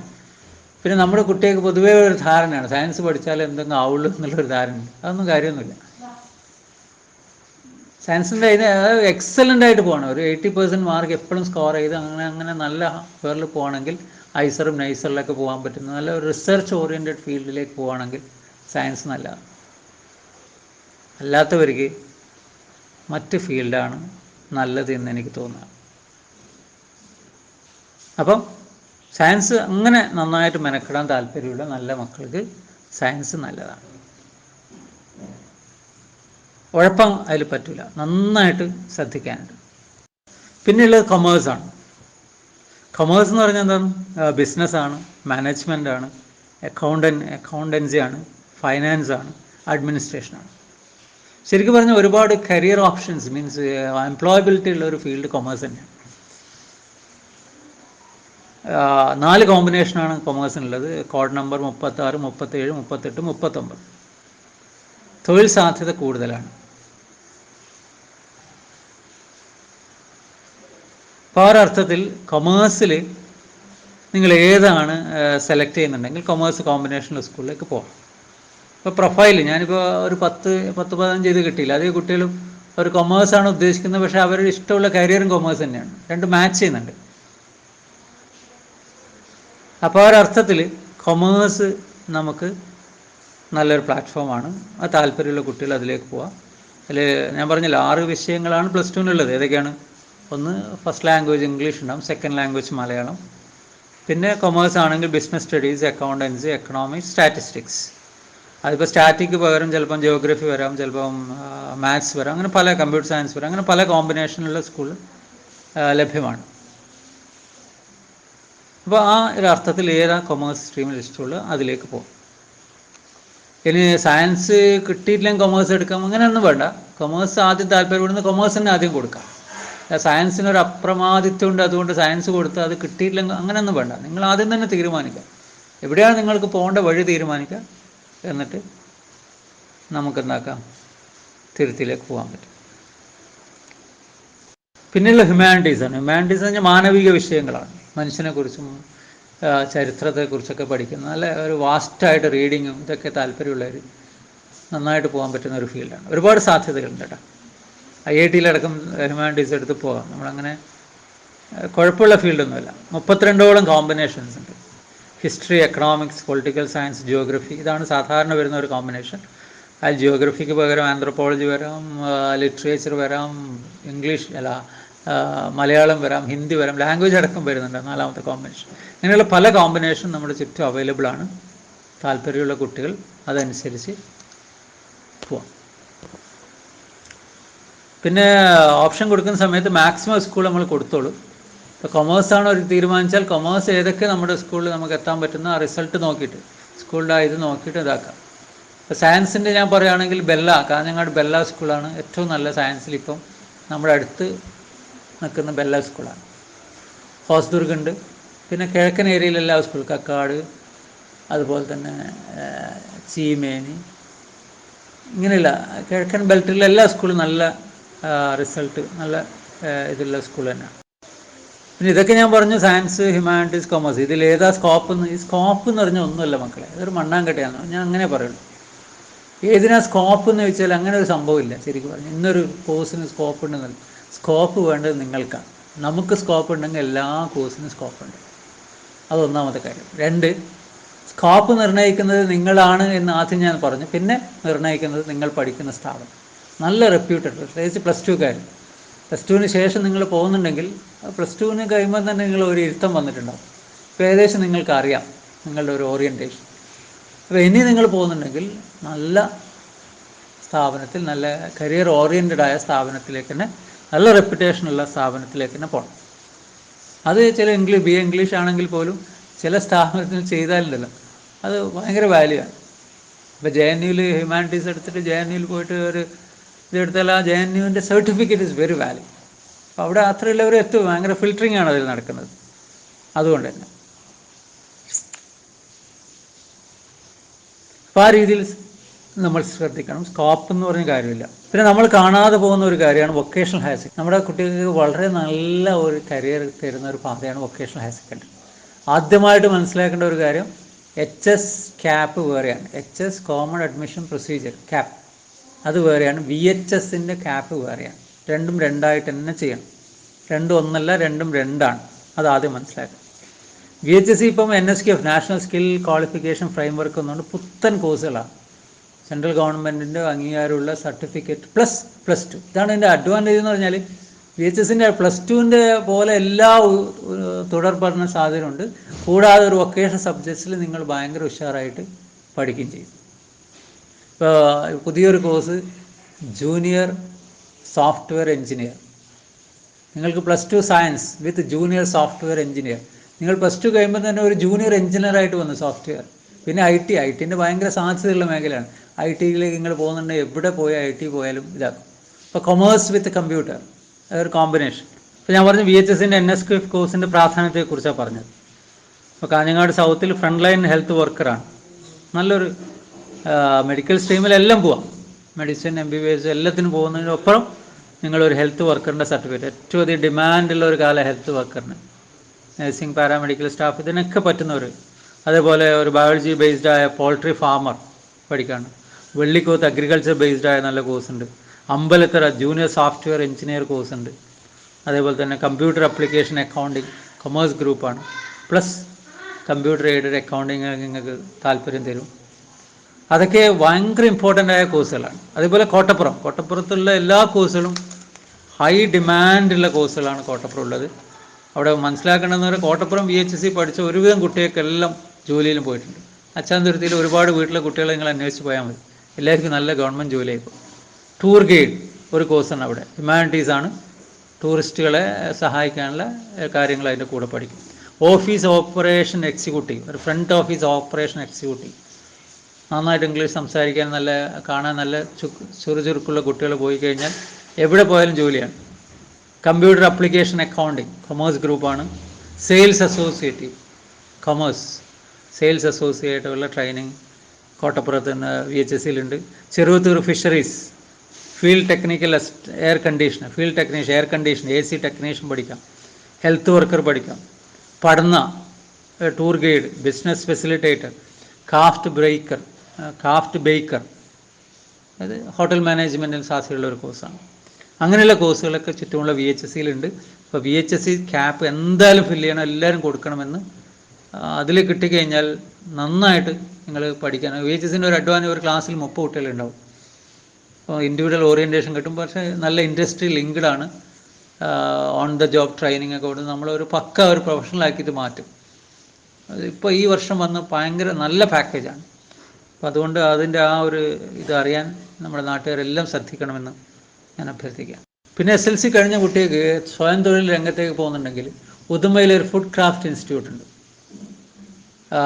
ഫുഡ് ക്രാഫ്റ്റ് ഇൻസ്റ്റിറ്റ്യൂട്ട് എന്ന് പറഞ്ഞാൽ അതിൽ ഒരുപാട് നല്ല കോഴ്സുകൾ, ഗവൺമെൻറ് കോഴ്സുകളാണ് അവിടെ ലഭ്യമാണ്.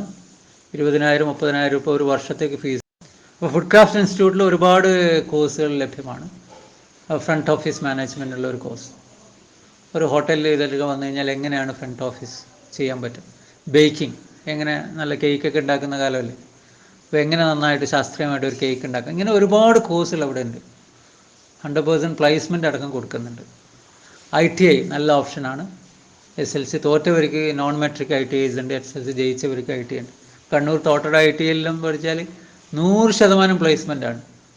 ഓട്ടോ മെക്കാനിക്, ഓട്ടോ ഇലക്ട്രീഷ്യൻ, ഇതെല്ലാം എന്ത് സ്കോപ്പുള്ള കോഴ്സുകളാണ്. നമുക്ക് ഹീറോ ഹോണ്ടൻ്റെ ഇപ്പം കൈനറ്റിക്, ബജാജിൻ്റെ ഇതെല്ലാം സ്കൂട്ടറിൽ നമ്മൾ അതിൻ്റെ ഷോറൂമിൽ ഒരു ദിവസം എത്ര വണ്ടി വരുന്നുണ്ട്? 100-150 വണ്ടിയാണ് ഒരു ദിവസം 2-3 മെക്കാനിക്ക് ചെയ്യുന്നത്. അവർ ഒരു സ്ഥാപനമായതുകൊണ്ട് അത്ര വലിയ ശമ്പളം കൊടുത്തില്ലെങ്കിൽ പോലും സ്വന്തമായിട്ടൊരു ഷോപ്പ് ഇട്ട് കഴിഞ്ഞാൽ എന്താണ് അതിന് വരുമാനം. ഓട്ടോ ഇലക്ട്രിക്കൽ, ഇങ്ങനെയുള്ള ഒരുപാട് ITI ട്രെയിനിങ്ങുണ്ട്. പോളിടെക്നിക്ക് നല്ല ഓപ്ഷനാണ്. ബട്ട് പോളിടെക്നിക്ക് പോകുന്ന കുട്ടികൾ ശ്രദ്ധിക്കുക, SLC കഴിഞ്ഞ് പോകുമ്പോൾ മാത്സിൽ നല്ല ഗ്രിപ്പുള്ള കുട്ടികൾ മാത്രം പോയാൽ മതി. മാത്സ് നല്ല ഹയർ ലെവലിൽ അവിടെ പഠിക്കുന്നത്, നല്ല ടെക്നിക്കൽ മൈൻഡ് പ്ലസ് മാത്സിൽ ഫോക്കസ് ചെയ്തിട്ടുണ്ടെങ്കിൽ നല്ല കോഴ്സാണ് പോളിടെക്നിക്. VHSCൻ്റെ വേറെ അഡ്വാൻറ്റേജ് എന്ന് പറഞ്ഞാൽ പോളിടെക്നിക്കിലേക്ക് ലാറ്ററൽ എൻട്രി ഉണ്ട്. ഇപ്പോൾ ജൂനിയർ സോഫ്റ്റ്വെയർ എഞ്ചിനീയർ എന്ന കോഴ്സ് VHSC പഠിച്ചു കഴിഞ്ഞാൽ പോളിടെക്നിക് 3 കൊല്ലം പഠിക്കേണ്ട 2 കൊല്ലം പഠിച്ചാൽ മതി. സെക്കൻഡ് ഇയറിലേക്ക് നേരെ ലാറ്ററൽ എൻട്രി കിട്ടും. പോളി കഴിഞ്ഞ് നിങ്ങൾ BTech ചെയ്യുന്നതിൻ്റെ ഒരു വില വേറെ തന്നെയാണ്, മനസ്സിലായോ? അല്ലെങ്കിൽ പോളിക്കാർ, ഇപ്പം BTechകാരനേക്കാളും കരിയർ രംഗത്ത് ആൾക്കാരെ വേണ്ട ഇപ്പോൾ പോളിക്കാരെയാണ് കൂടുതൽ കമ്പനീസ് പ്രിഫർ ചെയ്യുന്നത്. അപ്പോൾ ആ ഒരർത്ഥത്തിൽ നിങ്ങൾ മനസ്സിലാക്കിക്കൊണ്ട് അതിൻ്റെ ഇതനുസരിച്ച് ചെയ്യണമെന്നാണ് എനിക്ക് പറയാനുള്ളത്. പിന്നെ +2കാരുടെ കരിയർ ഇതെല്ലാം അവരുടെ ഇതൊക്കെ അറിഞ്ഞിട്ട് ഒരുപാട് ഫീൽഡ് ഉണ്ടല്ലോ, മറൈൻ ഫീൽഡ് ഉണ്ട്, ഏവിയേഷൻ ഫീൽഡ്, ഇങ്ങനെ ഒരുപാട് ഇതുണ്ട്. ഒരുപാട് ചതിക്കുഴിയുണ്ട്, അതിൽ നിന്ന് പെട്ടുവരും. BCom with aviation, BBA with aviation, ഇതെല്ലാം ഒന്നുമല്ല. ഏവിയേഷൻ കോഴ്സൊക്കെ പഠിക്കുന്നുണ്ടെങ്കിൽ നാഷണൽ റെപ്യൂട്ടഡ് യൂണിവേഴ്സിറ്റിയിൽ നിന്ന് പഠിച്ചാലേ ജോലി കിട്ടുള്ളൂ. ഗവൺമെൻറ് ജോലി വളരെ കൂടുതലൊന്നുമില്ല. പിന്നെ ഒരു ഗ്രൗണ്ട് സ്റ്റാഫ് ആവാൻ വേണ്ടി അത്രയും പൈസ കൊടുത്തിട്ട് പോയൊന്നും വേണ്ട. അത് ഡിഗ്രിക്കാർക്ക് എല്ലാവർക്കും ചെയ്യാൻ പറ്റുന്ന ഒരു ഇതാണെന്ന് മനസ്സിലാക്കുക. അപ്പം അങ്ങനെയുള്ള കോഴ്സിന് വെറുതെ പൈസ കളഞ്ഞിട്ട് വെറുതെ അതിലൊന്നും പോകരുത്. പിന്നെ പാരാമെഡിക്കൽ കോഴ്സ്, ചിലപ്പോൾ നഴ്സിംഗ് അതേപോലെ എം എൽ ടി എല്ലാം അതിൻ്റേതായ ഇപ്പം MLT വിളിച്ചിട്ടുണ്ട്. +2 കഴിഞ്ഞവർക്ക് പാരാമെഡിക്കൽ കോഴ്സിന് വിളിച്ചിട്ടുണ്ട്. ഇത് ഞാനിപ്പോൾ ഇതിൽ പോസ്റ്റ് ചെയ്യാം. താല്പര്യമുണ്ടെങ്കിൽ അതെല്ലാം നല്ല ഫീൽഡുകളാണ്. ഇത് വെറുതെ അവിടെ ഇവിടെ നിന്ന് പോയിട്ട് പൈസ കൊടുത്ത് ചേരരുത്. മെഡിക്കൽ ലാബ് ടെക്നീഷ്യൻ്റെ അംഗീകരിച്ച സ്ഥാപനങ്ങൾ മാത്രം ചേരുക. ഇവിടെ ഇപ്പോൾ പ്രൈവറ്റായിട്ട് മാലിക് ദിനാറിൽ മാത്രമേ DMLT diploma in medical lab technology ഉള്ളൂ. ബാക്കിയെല്ലാം പ്രൈവറ്റെല്ലാം അംഗീകൃതമല്ല. ചിലപ്പം സ്വകാര്യ ആസ്പത്രിയിലേക്ക് ഞങ്ങൾക്ക് ജോലി കിട്ടുമായിരിക്കും. അവിടുത്തെ ശമ്പളം നമുക്കറിയാലോ, അത്രയേ ഉണ്ടാവും. പിന്നെ മക്കളെ, ഞാൻ അവസാനം പറയുന്നത്, നമ്മുടെ നാട്ടിൽ ഒരു IAS കാരനുണ്ടാവണ്ട, ഒരു സിവിൽ സർവീസിൽ ഒരാൾ കടപ്പുറത്ത് ഉണ്ടാവണ്ടേ. എന്തുകൊണ്ട് നമുക്കാവില്ല? ഇവിടെ ദർസിൽ നിന്ന് പഠിച്ച, മദ്രസയിൽ നിന്ന് പഠിച്ച ആൾക്കാർ വരെ ഇവിടെ, ഉസ്താദായന് വരെ ഇവിടെ IAS കിട്ടിയിട്ടുണ്ട്. മെനക്കെട്ടാൽ കിട്ടാതായിട്ടൊന്നുമില്ല. അപ്പോൾ IAS എന്ന് പറഞ്ഞാൽ അതിൽ സിവിൽ സർവീസിൻ്റെ അഡ്വാൻറ്റേജ് എന്താണ്? അതൊരു പെർമനൻറ്റ് ജോബാണ്. കഴിഞ്ഞ ഉടനെ ജോലിക്കാണ് നിങ്ങൾ സെലക്ട് ചെയ്താൽ നിങ്ങൾക്ക് ജോലി ഉറപ്പാണ്. പിന്നെന്താണ്, 30ഓളം സർവീസ് ഉണ്ട്. ഒരു വെടിക്ക് 30 പക്ഷിയാണ്. അപ്പോൾ 30 സർവീസിൽ നമുക്ക് എത്താൻ പറ്റും. നല്ല പബ്ലിക് റെസ്പെക്റ്റ്, ഒരു കളക്ടറുടെ റെസ്പെക്റ്റ് എന്താണ്? ആ കാറ് പോകുമ്പോൾ തന്നെ, ആ ലൈറ്റെല്ലാം കത്തിച്ച് പോകുമ്പോൾ തന്നെയുള്ള ഒരു റെസ്പെക്റ്റിൽ ആ കാറിനോടൊക്കെ നമ്മൾ റെസ്പെക്റ്റ് ചെയ്യുന്നില്ല. പിന്നെ ലോങ് ലാസ്റ്റിംഗ് ആണ്. നമ്മൾ എന്തെങ്കിലും ഒരു ബ്രിഡ്ജൊക്കെ ഉണ്ടാക്കി കഴിഞ്ഞാൽ ഇന്ന കളക്ടർ ഉണ്ടാക്കി എന്ന് പറഞ്ഞാൽ നമ്മളെ പേര് അവിടെ ഓർമ്മിക്കും. പിന്നെ ജനങ്ങൾക്ക് എന്തെങ്കിലും സേവനം നടത്താൻ പറ്റുന്നുണ്ടെങ്കിൽ ഏറ്റവും നല്ല ജോലിയാണ്. നമ്മൾ വിചാരിക്കും നമ്മുടെ നാട്ടിൽ വലിയ ജോലി എന്താണ്, ഡോക്ടർ, എഞ്ചിനീയർ, ഇതൊന്നും അല്ല. നിങ്ങൾ വലിയ വലിയ ഇൻസ്റ്റിറ്റ്യൂട്ട്, വലിയ വലിയ ഫോറിൻ യൂണിവേഴ്സിറ്റി പോയിട്ട് അവിടെ പഠിക്കുന്ന വളരെ ബ്രില്യൻ്റായ സ്റ്റുഡൻറ്റ് നിങ്ങൾ എന്താണെന്ന് ചോദിച്ചാൽ അവർ ഉത്തരം പറയുന്നത്, എനിക്ക് നാട്ടിൽ പോയിട്ട് സോഷ്യൽ സർവീസ്, എൻ്റെ നാടിനെ മാറ്റിയെടുക്കേണ്ട ഒരു പ്രൊജക്റ്റ് ചെയ്യണം. സോഷ്യൽ സർവീസിനാണ് പിന്നെ ജവഹർലാൽ നെഹ്റു യൂണിവേഴ്സിറ്റി, ഇപ്പം സ്റ്റാൻഫോർഡ് യൂണിവേഴ്സിറ്റി, ലണ്ടൻ യൂണിവേഴ്സിറ്റി, ഇങ്ങനെ ലോകത്തിലെ ഏറ്റവും വലിയ യൂണിവേഴ്സിറ്റിയിലൊക്കെ പോകുന്നത് സംതിങ് ക്രിയേറ്റീവായിട്ട് സൊസൈറ്റിക്ക് എന്തെങ്കിലും ചെയ്യണമെന്നാണ് അവരുടെ ആഗ്രഹം. അല്ലാതെ ഒരു ഉറഞ്ഞു കൂടിയിട്ട് ഒരു ഡോക്ടറായിട്ട് കുറച്ച് പൈസ ഉണ്ടാക്കി സ്വന്തം കുടുംബത്തിനുണ്ടാകും. നല്ല ഡോക്ടേഴ്സ് ഉണ്ട്, ഞാൻ അങ്ങനെയല്ല പറയുന്നത്, ജനറലൈസ് ചെയ്യുന്നതല്ല ഞാൻ. അപ്പോൾ അതിലപ്പുറം സൊസൈറ്റിക്ക് നമ്മൾ എന്ത് കൊടുക്കാൻ പറ്റും, ആ ഒരു തലത്തിലേക്കുള്ള സോഷ്യൽ സയൻസ് രംഗത്തേക്കാണ് കൂടുതൽ നല്ല ബ്രില്യൻ്റായ കുട്ടികൾ സെലക്ട് ചെയ്യുന്ന കരിയർ എന്ന് നമ്മൾ മനസ്സിലാക്കണം. ഓക്കെ. അതേപോലെ തന്നെ പിന്നെ ഇവർ AS കാരനുള്ള ഒരു 4000 സ്ക്വയർ ഫീറ്റിൻ്റെ വീടാണ് ഗവൺമെൻറ് കൊടുക്കുന്നത്. 1200 രൂപയാണ് അതിൻ്റെ വാടക. 4000 സ്ക്വയർ ഫീറ്റ്. പിന്നെ ഏത് ഗവൺമെൻറ് ഗസ്റ്റ് ഹൗസിൽ പോയാൽ 100 രൂപക്ക് room, 2 driver, 2 gunman, 2 security guard. അതായത് ഒരു IAS സിവിൽ സർവൻറ്റിന് ഗവൺമെൻറ് ഒരു മാസത്തിൽ 6-7 ലക്ഷം രൂപ അയാൾക്ക് വേണ്ടി ചിലവാക്കുക. നമുക്കാവില്ലേ? നിങ്ങൾക്ക് അങ്ങനെ താല്പര്യം ഉണ്ടെങ്കിൽ വേദിക് IAS അക്കാഡമി എന്ന് പറഞ്ഞിട്ട് +1 +2 പഠിക്കുന്ന കുട്ടികൾക്ക് 4 വർഷത്തെ കോഴ്സ് അവർ കൊടുക്കുന്നുണ്ട്. ഓൺലൈൻ പ്ലാറ്റ്ഫോമിൽ ചെയ്യും. അലക്സാണ്ടർ IPS, രജുകൃഷ്ണൻ IAS, അവരുടെ താല്പര്യമുള്ള നല്ല ടീമാണത്. നിങ്ങൾക്ക് നല്ല ഓറിയൻറ്റേഷൻ, 30,000 രൂപ ഫീസാണ് 4 വർഷത്തേക്ക് കേട്ടോ. ഇപ്പോൾ അവർ വിളിച്ചിട്ടാണ്, ഞാൻ അവരെ ഓറിയൻറ്റേഷൻ കോഴ്സിനൊക്കെ ഞാൻ പങ്കെടുത്തിരുന്നത്, അതുകൊണ്ട് ഞാൻ പറയാം. അപ്പോൾ അതിൽ ജോയിൻ ചെയ്തിട്ട് കുറച്ച് നന്നായിട്ട് വായന, പരന്ന വായന ഇതൊക്കെ ഉണ്ടെങ്കിൽ നമുക്ക് എത്താൻ പറ്റുന്ന ഒരു കരിയറാണെന്ന് മനസ്സിലാക്കാം. അതേപോലെ തന്നെ നല്ലൊരു കരിയറാണ് ചാർട്ടേഡ് അക്കൗണ്ടൻറ്റ്. പെൺകുട്ടിയൊക്കെ വളരെ നല്ല കരിയറാണെന്ന് ഞാൻ തോന്നുന്നു. കാരണം ആദ്യം പുറത്തു പോയിട്ടൊന്ന് പഠിക്കണം, വീട്ടിലിരുന്നിട്ട് തന്നെ നമുക്ക് പഠിക്കാം. +2 കഴിഞ്ഞതിന് ശേഷം കൊമേഴ്സുകാർക്കും പോവാം, സയൻസുകാർക്കും പോവാം. സയൻസുകാരാണ് കൂടുതൽ ഷൈൻ ചെയ്യുന്നത് കൊമേഴ്സുകാരേക്കാളും.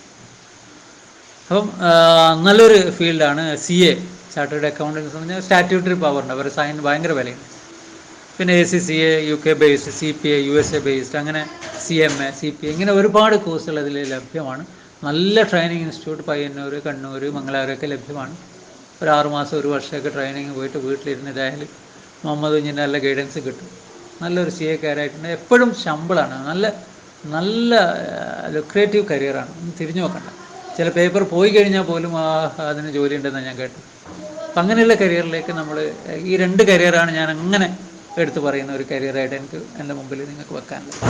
എല്ലാ കരിയറിനും സ്കോപ്പ് ഉണ്ട്, പക്ഷേ ഈ 2 കരിയറിൽ എത്തിപ്പെട്ടാൽ നിങ്ങൾ തിരിഞ്ഞു നോക്കണ്ട. Civil service and chartered accountancy, ഈ 2 കരിയർ നിങ്ങളെ ഞാൻ പറഞ്ഞതേ ഉള്ളൂ. പിന്നെ മക്കളെ, ഇതൊരു എംപ്ലോയബിലിറ്റി സ്കില്ല്, ഈ പഠനത്തോടൊപ്പം തന്നെ നമ്മളൊരു എംപ്ലോയബിലിറ്റി സ്കില്ല് നമുക്ക് ഉണ്ടാവണം. ഇപ്പോൾ മൾട്ടിപ്പിൾ ലേണിങ്ങിൻ്റെ കാലം, ഒരു സബ്ജക്റ്റ് കൊണ്ടൊന്നും നേടിയെത്താൻ പറ്റില്ല. ഒരാൾക്ക് ഒരു കഴിവില്ല, അതിൻ്റെ കൂടെ എനിക്ക് എന്ത് പ്ലസ് ഉള്ളതെന്നാണ് ചോദിക്കുന്നത് കമ്പനീസ്. കാരണം നമ്മുടെ ഈ അക്കാഡമിക് ഫീൽഡും ജോബ് ഫീൽഡും തമ്മിൽ ഭയങ്കര ഒരു ബ്രിഡ്ജുണ്ട്, ഒരു ഗ്യാപ്പ് ഉണ്ട്. ബ്രിഡ്ജ് ചെയ്യാൻ ഇതുവരെ നമുക്ക് പറ്റിയിട്ടില്ല. നമ്മുടെ ലേണിംഗ് ആണ് ഒരു ഡെഡ് ലേണിംഗ് ആണ്. മറ്റ് ഫോറിൻ കൺട്രീസിൽ ഒരു ലിവിങ് ലേണിംഗ് ആണ്. അവർ ജീവിക്കാൻ വേണ്ടി പഠിക്കും, നമ്മളിങ്ങനെ കുറേ ഫിസിക്സും കെമിസ്ട്രിയൊക്കെ പഠിക്കുന്നു. പോട്ടെ, അതിപ്പോൾ അതിലൊന്നും നമുക്ക് ഓറിയൻറ്റേഷൻ ഇല്ല. പുതിയ എന്തെല്ലാം മാറ്റം വരുന്നുണ്ടെന്ന് കേൾക്കുന്നുണ്ട്. പക്ഷേ അപ്പോൾ എംപ്ലോയബിലിറ്റി സ്കില്ല് എന്താണെന്ന് ഇപ്പോൾ തന്നെ മനസ്സിലാക്കുക. അതിൽ ഏറ്റവും ഇമ്പോർട്ടൻ്റ് ആയ 2 സ്കില്ല് മാത്രം ഞാൻ പറയാം. ഒന്ന് കമ്മ്യൂണിക്കേറ്റീവ് സ്കില്ലാണ്. Communication is very powerful. Communication സ്കില്ലിൽ വേണ്ടതെന്ന് പറഞ്ഞാൽ, കമ്മ്യൂണിക്കേഷൻ എന്ന് പറഞ്ഞാൽ ആശയവിനിമയ ശേഷി എന്ന് വേണം പറയാം. Written communication, oral communication, 2 important. Language proficiency, English ലാംഗ്വേജിനെ സ്നേഹിച്ചേ മതിയാവുള്ളൂ. അപ്പം ആ ലാംഗ്വേജിനോട് ഒരു വല്ലാതെ പ്രതിബദ്ധത്തിൽ അതിന് സ്കില്ലുണ്ടാക്കാൻ വേണ്ടി നമ്മൾ ശ്രദ്ധിക്കണം. അതേപോലെ കമ്മ്യൂണിക്കേഷൻ സ്കില്ല് വരുന്ന ഗ്രൂപ്പ് ഡിസ്കഷനിൽ നമ്മൾ പങ്കെടുക്കാൻ പഠിക്കണം, പ്രസൻറ്റേഷൻ ചെയ്യാൻ പഠിക്കണം, ഒരു ഇൻ്റർവ്യൂവിനെ ഫേസ് ചെയ്യാൻ പഠിക്കണം. ഇതെല്ലാം കമ്മ്യൂണിക്കേഷൻ സ്കില്ലിൻ്റെ പോർട്ട്ഫോളിയോസാണ്. ഇതിലൊക്കെ അഡപ്റ്റ് ആവാൻ നമുക്ക് പറ്റണം. അതേപോലെ തന്നെ രണ്ടാമത്തെ ഒരു എംപ്ലോയബിലിറ്റി സ്കില്ലാണ് ടെക്നോളജിക്കൽ സ്കിൽ. ബേസിക് IT എല്ലാവരും അറിഞ്ഞിരിക്കണം. അല്ല IT ഇല്ലാതെ തന്നെ നമുക്ക് പോകാൻ പറ്റും. അത്യാവശ്യം ഒന്ന് ടൈപ്പ് ചെയ്യാനും അത് മെയിൽ ചെയ്യാനും, പിന്നെ ഒരു പവർ പോയിൻ്റ് ചെയ്യാനും, ഒരു എക്സൽ വേർഡ് ഫോമാറ്റിൽ ചെയ്യാനും, ഇതൊക്കെ നമ്മൾ ബേസിക്കായിട്ട് അറിഞ്ഞിരിക്കേണ്ട കാര്യമാണ്. അപ്പോൾ അതും നമ്മൾ എവിടെയും സിലബസിലൊന്നും അത് വരില്ല. VHSC കോഴ്സ് പഠിക്കുമ്പോൾ ഇതെല്ലാം ഫ്രീ ആയിട്ട് കിട്ടും ചിലപ്പോൾ. പിന്നെ അത് ഈ 2 സ്കില്ല് ഭയങ്കര ഇമ്പോർട്ടൻ്റ് ആണ്. അത് കൂടാതെ ടീം വർക്ക് സ്കില്ലുണ്ട്, പബ്ലിക് പ്രോബ്ലം സോൾവിങ് ഉണ്ട്, planning skill, initiative skill, learning skill, self management skill, ഇതൊക്കെ നമ്മുടെ കരിയറിൽ നന്നായിട്ട് വരും. അപ്പോൾ അതും നന്നായിട്ട് നിങ്ങൾ ശ്രദ്ധിക്കേണ്ട ഫീൽ. ലണ്ടൻ പട്ടണത്തിൽ ഒരാൾ ദിവസം 2 നായനെ കൊണ്ടുവരും. ഒരു വെളുത്ത നാഴി, ഒരു കറുത്ത നാഴി. ഇയാളെന്ന് ജനങ്ങളോട് വെട്ടുവെക്കും. എന്താണ് അവർ 2 നായ ഫൈറ്റ് ചെയ്തിട്ട് ഒരു നായ ജയിക്കും. അപ്പോൾ എപ്പോഴും ഇയാൾ പറയുന്ന നായ, ഈ നായനെ കൊണ്ടുവരുന്ന പറയുന്ന നായ മാത്രം ജയിക്കാറുള്ളൂ. ബാക്കി എല്ലാവരും നാട്ടുകാർ പറയുന്ന നായ തോക്കും. ഇയാൾക്ക് ഇത് കഴിഞ്ഞിട്ട് നല്ല പൈസ അടിച്ചിട്ട് കൊണ്ടുപോകും. 2 ആഴ്ച കൂടുമ്പോൾ ഇയാൾ ഈ ഷോ നടത്തുള്ളൂ. അങ്ങനെ നാട്ടുകാർ സ്ഥിരം ഇയാളുടെ അടുക്ക് വരുമ്പോൾ നല്ല രസമാണ്, തല്ലുകൂടുന്ന നായ തല്ലുകൂടുന്ന. അവസാനം ഇയാൾ പറയുന്ന നായനെ ജയിക്കുന്നുണ്ട്. അങ്ങനെ കുറേ കാലം കഴിഞ്ഞ് ഇയാൾ ഒരു ദിവസം ഒരു ടൗണിൽ പോകുമ്പോൾ ഈ പന്തയത്തിൽ പങ്കെടുക്കുന്ന ഒരാൾ ഇയാളോട് ഫ്രണ്ട്ലി ആയിട്ട് കാഷ്വലായി ചോദിച്ചു, ഞാൻ നിങ്ങളെ നായ മത്സരത്തിന് എപ്പോഴും കൂടുതലുണ്ട്, പക്ഷെ ഞാൻ എപ്പോഴും എൻ്റെ പൈസ പോക്കാണ്. പക്ഷെ നിങ്ങൾ പറയുന്ന നായ എന്തുകൊണ്ട് എപ്പോഴും ജയിക്കും? നിങ്ങൾ എന്ത് മരുന്നാണ് അതിന് കൊടുക്കുന്നത്? അപ്പോൾ ഇയാൾ പറയും, നിങ്ങൾ എൻ്റെ സീക്രട്ട്, ബിസിനസ് സീക്രട്ട് ഒന്ന് പൊളിക്കരുത്, ഞാൻ വേണമെങ്കിൽ നിങ്ങൾക്ക് പറഞ്ഞുതരാം, ജീവിക്കാൻ വേണ്ടി ഞാൻ ചെയ്യണം. എന്താ? ഞാൻ ഒന്നും പറയില്ല, ഷെയറില്ല പറഞ്ഞു. അപ്പോൾ അയാൾ പറഞ്ഞു, ഞാൻ ചെയ്യുന്ന ട്രിക്ക് എന്ന് പറഞ്ഞാൽ, ഞാൻ ഒരു 2 ആഴ്ചയുടെ ഇടയിലാണ് മത്സരം നടത്തുക. അപ്പോൾ 2 ആഴ്ച ഞാൻ മത്സരം കഴിഞ്ഞ ഉടനെ ഞാൻ എന്താക്കും, ഒരു നായനെ ഫുള്ള് പട്ടിണിക്കിടും. 15 ദിവസം പട്ടിണി കിടക്കുന്ന ഒരു നായയാണ് ഒരുത്തൻ. മറ്റോ ദിവസം നല്ല ഫുഡും കൊടുക്കും. അപ്പോൾ ആ ഫുഡ് കൊടുത്ത നായായിരിക്കും ഞാൻ എപ്പോഴും സെലക്ട് ചെയ്യുന്നത്. ഇതാണ് എൻ്റെ സീക്രട്ട് എന്ന് പറയുന്നത്. മക്കളെ, ഇതിൽ പഠിക്കാൻ എന്താ ഉള്ളത്? നമ്മളാണ് നമ്മുടെ പോസിറ്റീവും നെഗറ്റീവും തീരുമാനിക്കുന്നത് നമ്മളാണ്. നമ്മുടെ പ്ലസ്സും മൈനസൊക്കെ തീരുമാനിക്കുന്നത് നമ്മളെ കയ്യിലാണ്. നമ്മൾ കടിഞ്ഞാൽ നമ്മുടെ കയ്യിലാണ്. അപ്പോൾ നിങ്ങൾ എന്ത് വേണ്ടതെന്ന് തീരുമാനിച്ചാൽ നിങ്ങൾക്ക് മുന്നോട്ട് പോകാൻ പറ്റണം. അപ്പോൾ ആ രീതിയിൽ നമുക്ക് മുന്നോട്ട് പോകാനാവണം. ഒരു സന്യാസി ഒരു നടന്നു പോകുമ്പോൾ ഒരുത്തൻ കടലിൽ ഇങ്ങനെ മുങ്ങിച്ചാവുന്ന ഒരു രംഗം കണ്ടു. ഇയാൾ പോയിട്ട് അവനെ രക്ഷിച്ചു. ഇവൻ ഭയങ്കര സന്തോഷം, ഞാൻ എന്താ നിങ്ങൾക്ക് തരേണ്ടത്, ഞാൻ അങ്ങനെയാണ് ഇങ്ങനെയാണെന്ന് പറയുമ്പോൾ സന്യാസി അവനോട് പറഞ്ഞു, മോനെ, നീ ഇപ്പം മരിക്കാൻ പോടാ, നീ ജീവിച്ചിട്ട് നീ ഈ നാടിന് എന്ന അഭിമാനമാണ് എന്ന് തെളിയിച്ചു കൊടുക്കും. അറ്റ്ലീസ്റ്റ് എനിക്കൊന്നും നീ തരണ്ട, നിൻ്റെ ജീവിതം കൊണ്ട് ഇവിടെ ധന്യമാക്കുമെന്ന് പറഞ്ഞു. നീ എന്തെങ്കിലും ഇവിടെ ഇട്ടേച്ച് പോകും. അപ്പം അത് ആ സന്യാസി പറഞ്ഞ മാതിരി നമുക്ക് എന്തെങ്കിലും ഇവിടെ ഇട്ടേച്ച് പോകാൻ പറ്റണം. അത് നമ്മുടെ നാടിന്, നമ്മുടെ സമൂഹത്തിന് എന്തെങ്കിലും നമുക്ക് കൊടുക്കാൻ പറ്റണം. അത് വിദ്യാഭ്യാസത്തിലൂടെ, കരിയറിലൂടെ നമുക്ക് പറ്റും. അപ്പോൾ അതിനുള്ള ഒരു ഒരു ഒരു ഒരു ബ്രിഡ്ജ് ആവട്ടെ ഈ ഒരു ട്രെയിനിങ് എന്ന് പറയാണ്. +2 കാരോട് ഞാൻ അധികം നീതി പുലർത്താൻ എനിക്കാവില്ല. എന്ത് കോഴ്സിനെ കുറിച്ചും എനിക്ക് അങ്ങനെ കോഴ്സിൻ്റെ ഓറിയൻറ്റഡ് ആയിട്ട് ഞാൻ പറയാൻ ആളല്ലെങ്കിൽ, എനിക്ക് നല്ല ടീം എൻ്റെ അടുത്തുണ്ട്. നിങ്ങളുടെ എല്ലാ ഡൗട്ടും എനിക്ക് ക്ലിയർ ചെയ്യാൻ പറ്റും. ഇതിൽ തന്നെ ചോദിച്ചാൽ മതി, ഞാൻ ഉത്തരം തരുന്നതായിരിക്കും. എന്നെ ഇത്ര ശ്രദ്ധാപൂർവം കേട്ട് കഴിഞ്ഞാൽ എല്ലാവരെയും നന്ദി അറിയിക്കുകയാണ്. അതുപോലെ ഈ പ്രോഗ്രാമിന് എന്നെ ക്ഷണിച്ച green star arts and sports ക്ലബിൻ്റെ ഭാരവാഹികളെയും, നമ്മുടെ നാടിന് അഭിമാനമായി മാറിയ മുഹമ്മദ് കുഞ്ഞി, വത്സ, മാണിയൂർ സാഹിബ്, ഇവരൊക്കെ നമ്മൾ ഇനി ഉപയോഗപ്പെടുത്തിക്കൊണ്ട് നാടിനെ കൺസ്ട്രക്റ്റീവായിട്ട് ഒരു പുരോഗതിക്ക് വേണ്ടി എല്ലാവരും മുന്നിട്ടിറങ്ങണം. ഞങ്ങൾ നിങ്ങളെ കൂടെയുണ്ടെന്ന് ഒരിക്കൽ കൂടി പറഞ്ഞുകൊണ്ട് അള്ളാഹു നമ്മുടെ ഈ ദൗത്യം ഏറ്റെടുക്കട്ടെ എന്ന് പ്രാർത്ഥിച്ചുകൊണ്ട് ഞാൻ നിർത്തുകയാണ്. അസ്സലാമു അലൈക്കും. നമ്മൾ ഒരു ചോദ്യം ചോദിച്ചിരുന്നല്ലോ, ഞാൻ ആ കരിയർ ട്രേറ്റ്സിൽ ഏതാണ് നിങ്ങൾ 100% ആക്കുന്നത്? ഉത്തരം ഇവിടെ അനൗൺസ് ചെയ്യാണ്. വിജയികളെ നമ്മൾ കണ്ടെത്തിയിട്ടുണ്ട്. ആറ്റിറ്റ്യൂഡാണ് ഉത്തരം. ATTITUDE. എന്തുകൊണ്ട് ആറ്റിറ്റ്യൂഡ് വരുന്നെന്ന് പറഞ്ഞാൽ, നിങ്ങൾ ആറ്റിറ്റ്യൂഡ് എന്ന വേർഡ് ഒന്ന് എഴുതുക. ATTITUDE, അതാണ് സ്പെല്ലിങ്. ഓരോ നമ്പർ, എ എന്ന് പറഞ്ഞാൽ ഇംഗ്ലീഷിലെ ഫസ്റ്റ് ആൽഫബറ്റാണ്. ടി എത്രാമത്തെ ആൽഫബറ്റ് എന്ന് നോക്കാം, അതിൻ്റെ നമ്പർ എഴുതാം. അപ്പോൾ എത്രാമത്തെ ടി? ABCDEFGHIJKLMNOPQRST UVWXYZ. 26, 25, 24, 23, 22, 21 അല്ലേ, 21, അങ്ങനെ എല്ലാം കൂട്ടിക്കഴിഞ്ഞാൽ ഈ ആറ്റിറ്റ്യൂഡിൻ്റെ എല്ലാ ലെറ്റേഴ്സും നിങ്ങൾ കൂട്ടിക്കഴിഞ്ഞാൽ 100 ഉണ്ടാവും. അപ്പം ആറ്റിറ്റ്യൂഡാണ് നിങ്ങൾ 100% ആക്കുന്നത്.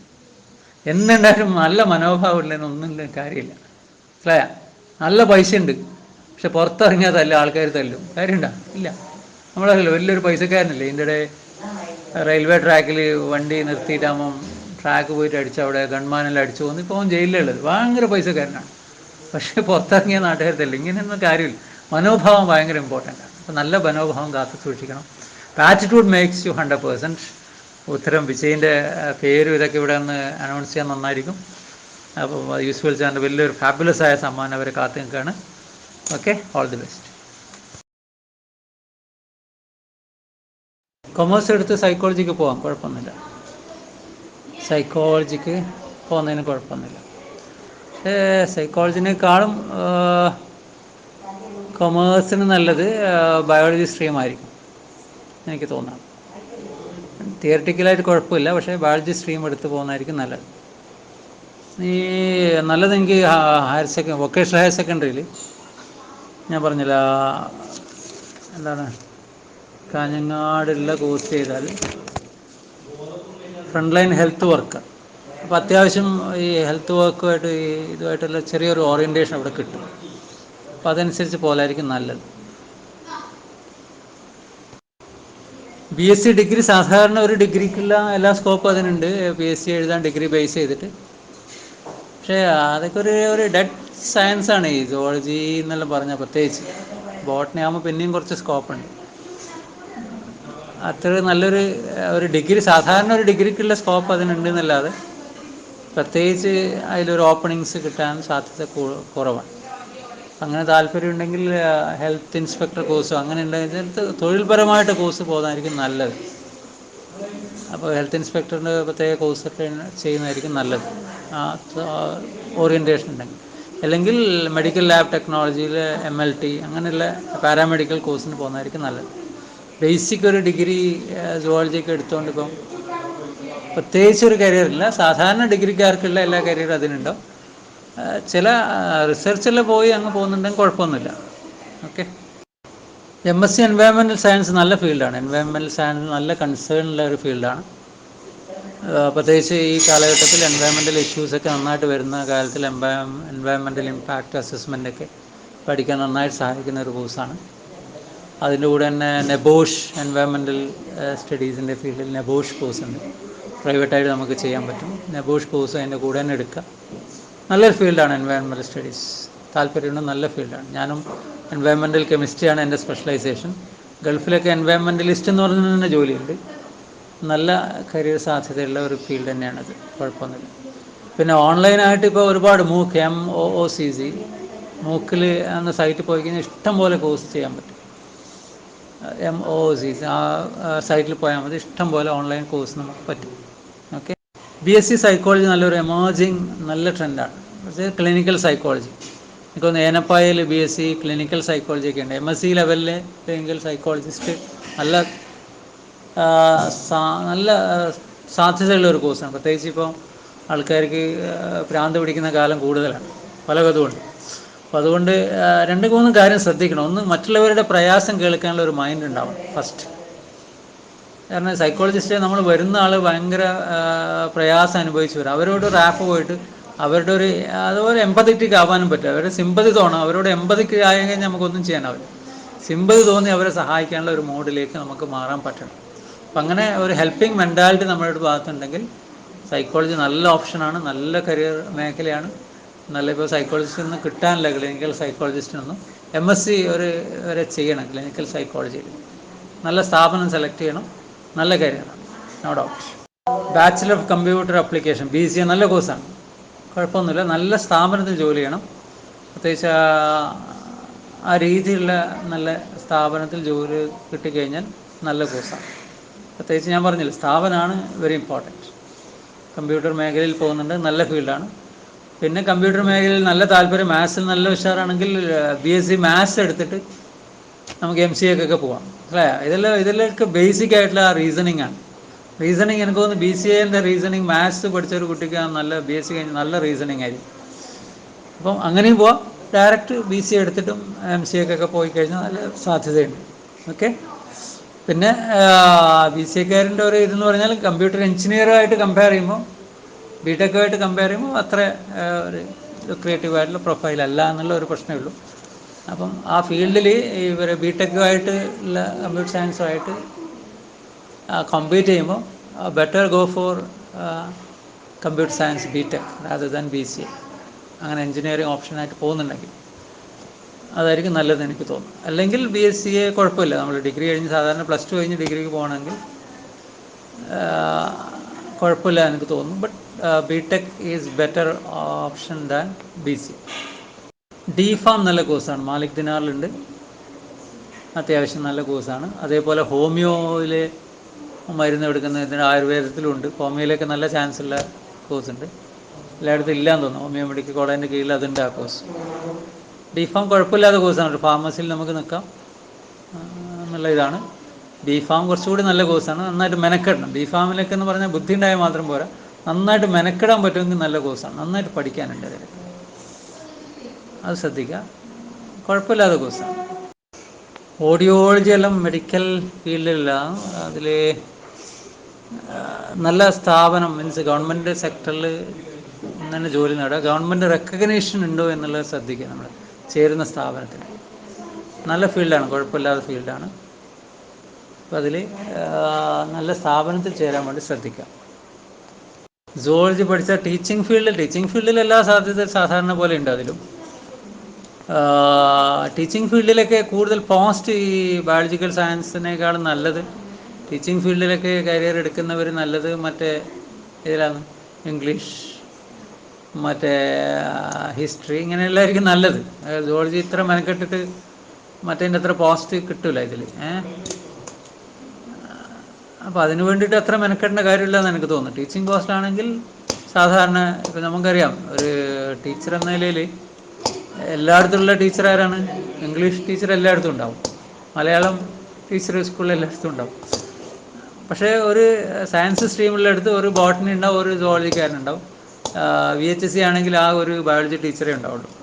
അപ്പോൾ താരതമ്യേന പോസ്റ്റ് കുറവായിരിക്കും അതിൽ. ടീച്ചിങ് ഫീൽഡിൽ മറ്റ് സബ്ജക്ട്സിലാണ് കൂടുതൽ നല്ലത്, ലാംഗ്വേജ് അല്ലെങ്കിൽ അതേപോലെ ഹിസ്റ്ററി, ഹ്യൂമാനിറ്റീസ് സബ്ജക്ട്സ് ആയിരിക്കും നല്ലത്. പിന്നെ ആ കോഴ്സിനോട് ഭയങ്കര അഭിനിവേശം ഉണ്ടെങ്കിൽ കുഴപ്പമില്ല, ടീച്ചിങ്ങിന് അത് കഴിഞ്ഞിട്ട് പോകാം. മാലിക് ദിനാർ കാസർഗോഡാണ്. കാസർഗോഡ് അവരുടെ DPharm കോഴ്സ് ഉണ്ട്, അതേപോലെ MLT DMLT കോഴ്സ്, അങ്ങനെ ഒരുപാട് കോഴ്സ് അവർ നടത്തുന്നുണ്ട്. ഇതിൽ ആ DMLT അവരുടെ മാത്രമേ കാസർഗോഡ് ജില്ലയിൽ റെക്കഗ്നൈസ്ഡ് ആയ ഒരു ഇൻസ്റ്റിറ്റ്യൂഷനുള്ളൂ. ഓക്കെ. മംഗലാരം ഇഷ്ടം പോലെ ഉണ്ട് ഇത്തരം സ്ഥാപനങ്ങൾ.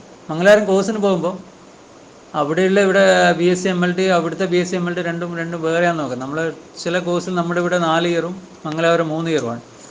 അപ്പം അങ്ങനെയെല്ലാം കരിയറിലെല്ലാം പ്രശ്നം വരും. അപ്പോൾ എല്ലാ കോഴ്സും ചെയ്യുമ്പോൾ അതിന് അപ്പുറം ഇപ്പുറം ആലോചിച്ച് വേണം പോകാൻ. BBA bachelor of business administration, അതിനേക്കാളും നല്ലത് BCom ആണ്.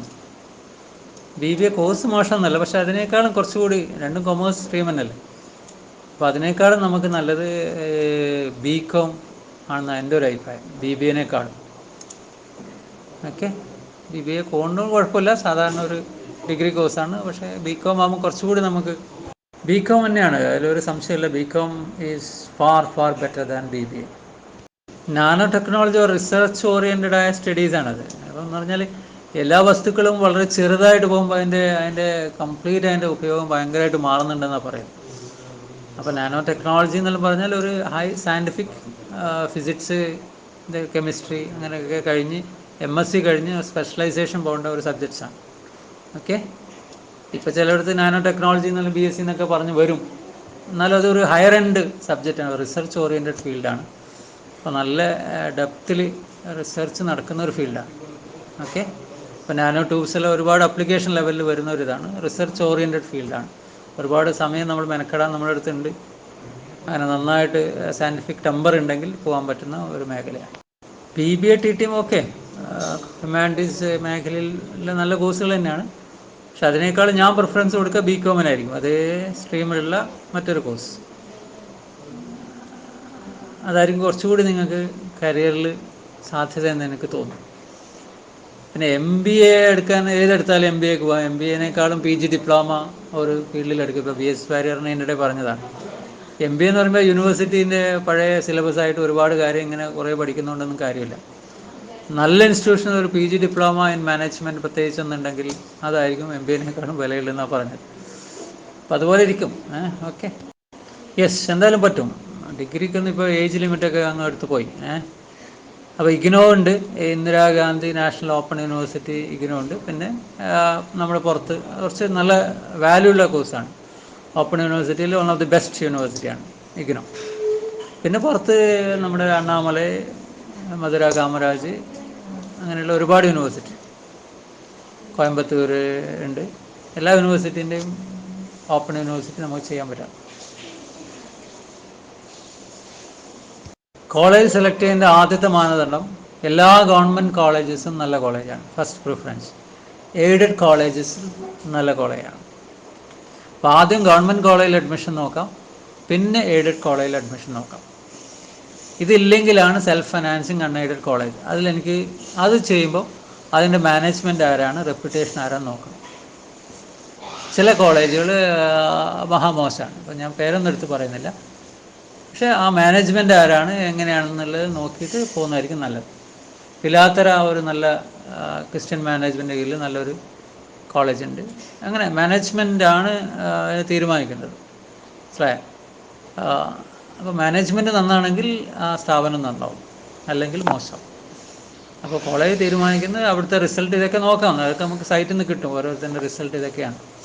അപ്പോൾ അത് നോക്കി നമുക്ക് പറയാം. പക്ഷേ basically first focus on government college, aided college, അതെല്ലാം നല്ല തന്നെയാണ്.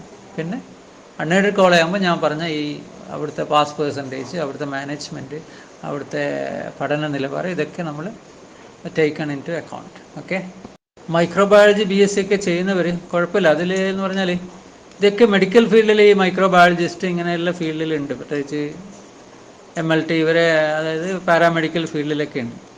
ഇവരായിട്ട് കോമ്പീറ്റ് ചെയ്യുന്ന ഒരു BSc മൈക്രോബയോളജിസ്റ്റ് ആകുമ്പോൾ മറ്റവരുമായിട്ട് കോമ്പീറ്റ് ചെയ്യുന്നത് കുറച്ച് ടഫാണ്. അതിൽ ഫീൽഡിൽ മറ്റവർക്കാണ് കൂടുതൽ വാല്യൂ, മെഡിക്കൽ രംഗത്ത് വരുന്നവർക്ക് വാല്യൂ കൂടുതലാണ്. പിന്നെ ഒരു MSc ഹയർ ലെവലിൽ പഠിച്ചാണെങ്കിൽ, ഒരു MSc ബാക്ക് ലെവലിൽ പോവുകയാണെങ്കിൽ മൈക്രോബയോളജിയൊക്കെ അത്യാവശ്യം സ്റ്റാൻഡേർഡായിട്ട് വരും. ഒരു MSc ലെവലിലെങ്കിൽ പഠിക്കാനുള്ള താല്പര്യം ഉണ്ടാവണം. ഓക്കെ, അതിൽ നമ്മൾ മനസ്സിൽ നേരത്തെ കാണണം. BSc കൊണ്ട് മാത്രം കാര്യമുണ്ട്. ബയോടെക്നോളജി 100% ഒരു റിസർച്ച് ഓറിയൻറ്റഡ് ഫീൽഡാണ്. നന്നായിട്ട് മെനക്കെടാൻ തയ്യാറുണ്ടെങ്കിൽ 3 വർഷം ഡിഗ്രി, 2 വർഷം പോസ്റ്റ് ഗ്രാജുവേഷൻ, പിന്നെ ഒരു ഡോക്ടറേറ്റിന് ഒരു 4-5 വർഷം, നല്ല ഇൻസ്റ്റിറ്റ്യൂട്ട്, നല്ല റിസർച്ച് ഓറിയൻറ്റഡ് സാധ്യതയുണ്ട്. സാധാരണ ഒരു കോളേജിൽ വെറുതെ ഒരു ബയോടെക്നോളജി എന്ന് പേര് കൊണ്ട് പോയിട്ട് ഒരു കാര്യമില്ല. അപ്പോൾ ഇൻസ്റ്റിറ്റ്യൂട്ട് ഇമ്പോർട്ടൻ്റ് ആണ്, റിസർച്ച് ഓറിയൻറ്റഡ് ഫീൽഡാണ്. നന്നായിട്ട് മെനക്കെട ഒരു 5-8 വർഷം നമ്മുടെ മുമ്പിൽ കണ്ട് പഠിക്കാൻ താല്പര്യമുണ്ടെങ്കിൽ പോകാം. റേഡിയോളജി കോഴ്സ് കുഴപ്പമില്ല, പക്ഷേ സ്ഥാപനം ഞാൻ പറഞ്ഞ അങ്ങനെ താല്പര്യമുള്ളവർ നമ്മുടെ ഈ ഞാൻ ഇപ്പോൾ ഇതിൽ പോസ്റ്റ് ചെയ്തില്ലേ, അവിടെ റേഡിയോളജി ഉണ്ട്, ഇതിൽ പാരാമെഡിക്കൽ കോഴ്സിൽ അവിടെ തന്നെ സെലക്ട് ചെയ്ത് പഠിക്കണം. ഒരു ഹോസ്പിറ്റൽ ബേസ്ഡ് ആയ കോഴ്സ് തന്നെ ചെയ്യണം. റേഡിയോളജി എന്ന് പറഞ്ഞിട്ട് അവിടെയുള്ള സ്ഥാപനമുണ്ട്, വലിയ കാര്യം ഉണ്ടാവില്ല അതിനെക്കൊണ്ട്. അപ്പം നമ്മൾ ആ എൻട്രൻസ് മീൻസ് അതിൽ +2ൻ്റെ മാർക്ക് നോക്കിയിട്ട് അതിൻ്റെ സെലക്ഷൻ, ഫിസിക്സ് കെമിസ്ട്രി ബയോളജി സ്ട്രീമിൽ നല്ല മാർക്ക് ഉണ്ടെങ്കിൽ കിട്ടും.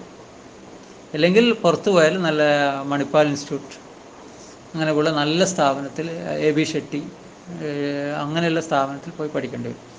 ഓക്കെ, സാധാ ഒരു ലോക്കലായിട്ട് വരുന്ന സ്ഥാപനത്തിൽ പഠിച്ചുകൊണ്ട് കാര്യമില്ല. എൻവയോൺമെൻറ്റ് സയൻസിനെ കുറിച്ച് ഞാൻ പറഞ്ഞല്ലോ. എൻവയോൺമെൻറ്റ് സയൻസ് നല്ല സാധ്യതയുള്ള ഫീൽഡാണ്. പ്രത്യേകിച്ച് വേൾഡ് എൻവയോൺമെൻറ്റൽ ക്രൈസിസ് പൊതുവെ എൻവയോൺമെൻറ്റൽ ഇമ്പാക്റ്റ് ആസ്പെക്റ്റ് അസസ്മെൻറ്റ്. ഗൾഫിലൊക്കെ നല്ല പോസ്റ്റിംഗ്, ഓരോ കമ്പനിയിലൊക്കെ പോസ്റ്റിംഗ്. ഞാനിപ്പോൾ ഗൾഫിൽ 5 വർഷം ഉണ്ടായിരുന്നു. ഞാനൊരു എൻവയോൺമെൻറ്റലിസ്റ്റായിട്ടാണ് അവിടെ വർക്ക് ചെയ്യുന്നത്. QP ഖത്തർ പെട്രോളിയത്തിൽ അങ്ങനെ തന്നെ പോസ്റ്റ് ഉണ്ട്. അപ്പോൾ അതിൻ്റെ കൂടെ തന്നെ MSc ചെയ്യുന്നതോടൊപ്പം തന്നെ ഞാൻ പറയും നെബോഷ് ഒക്കെ കോഴ്സ്, എൻവയോൺമെൻറ്റൽ സയൻസിലൊരു കോഴ്സ് ഉണ്ട്.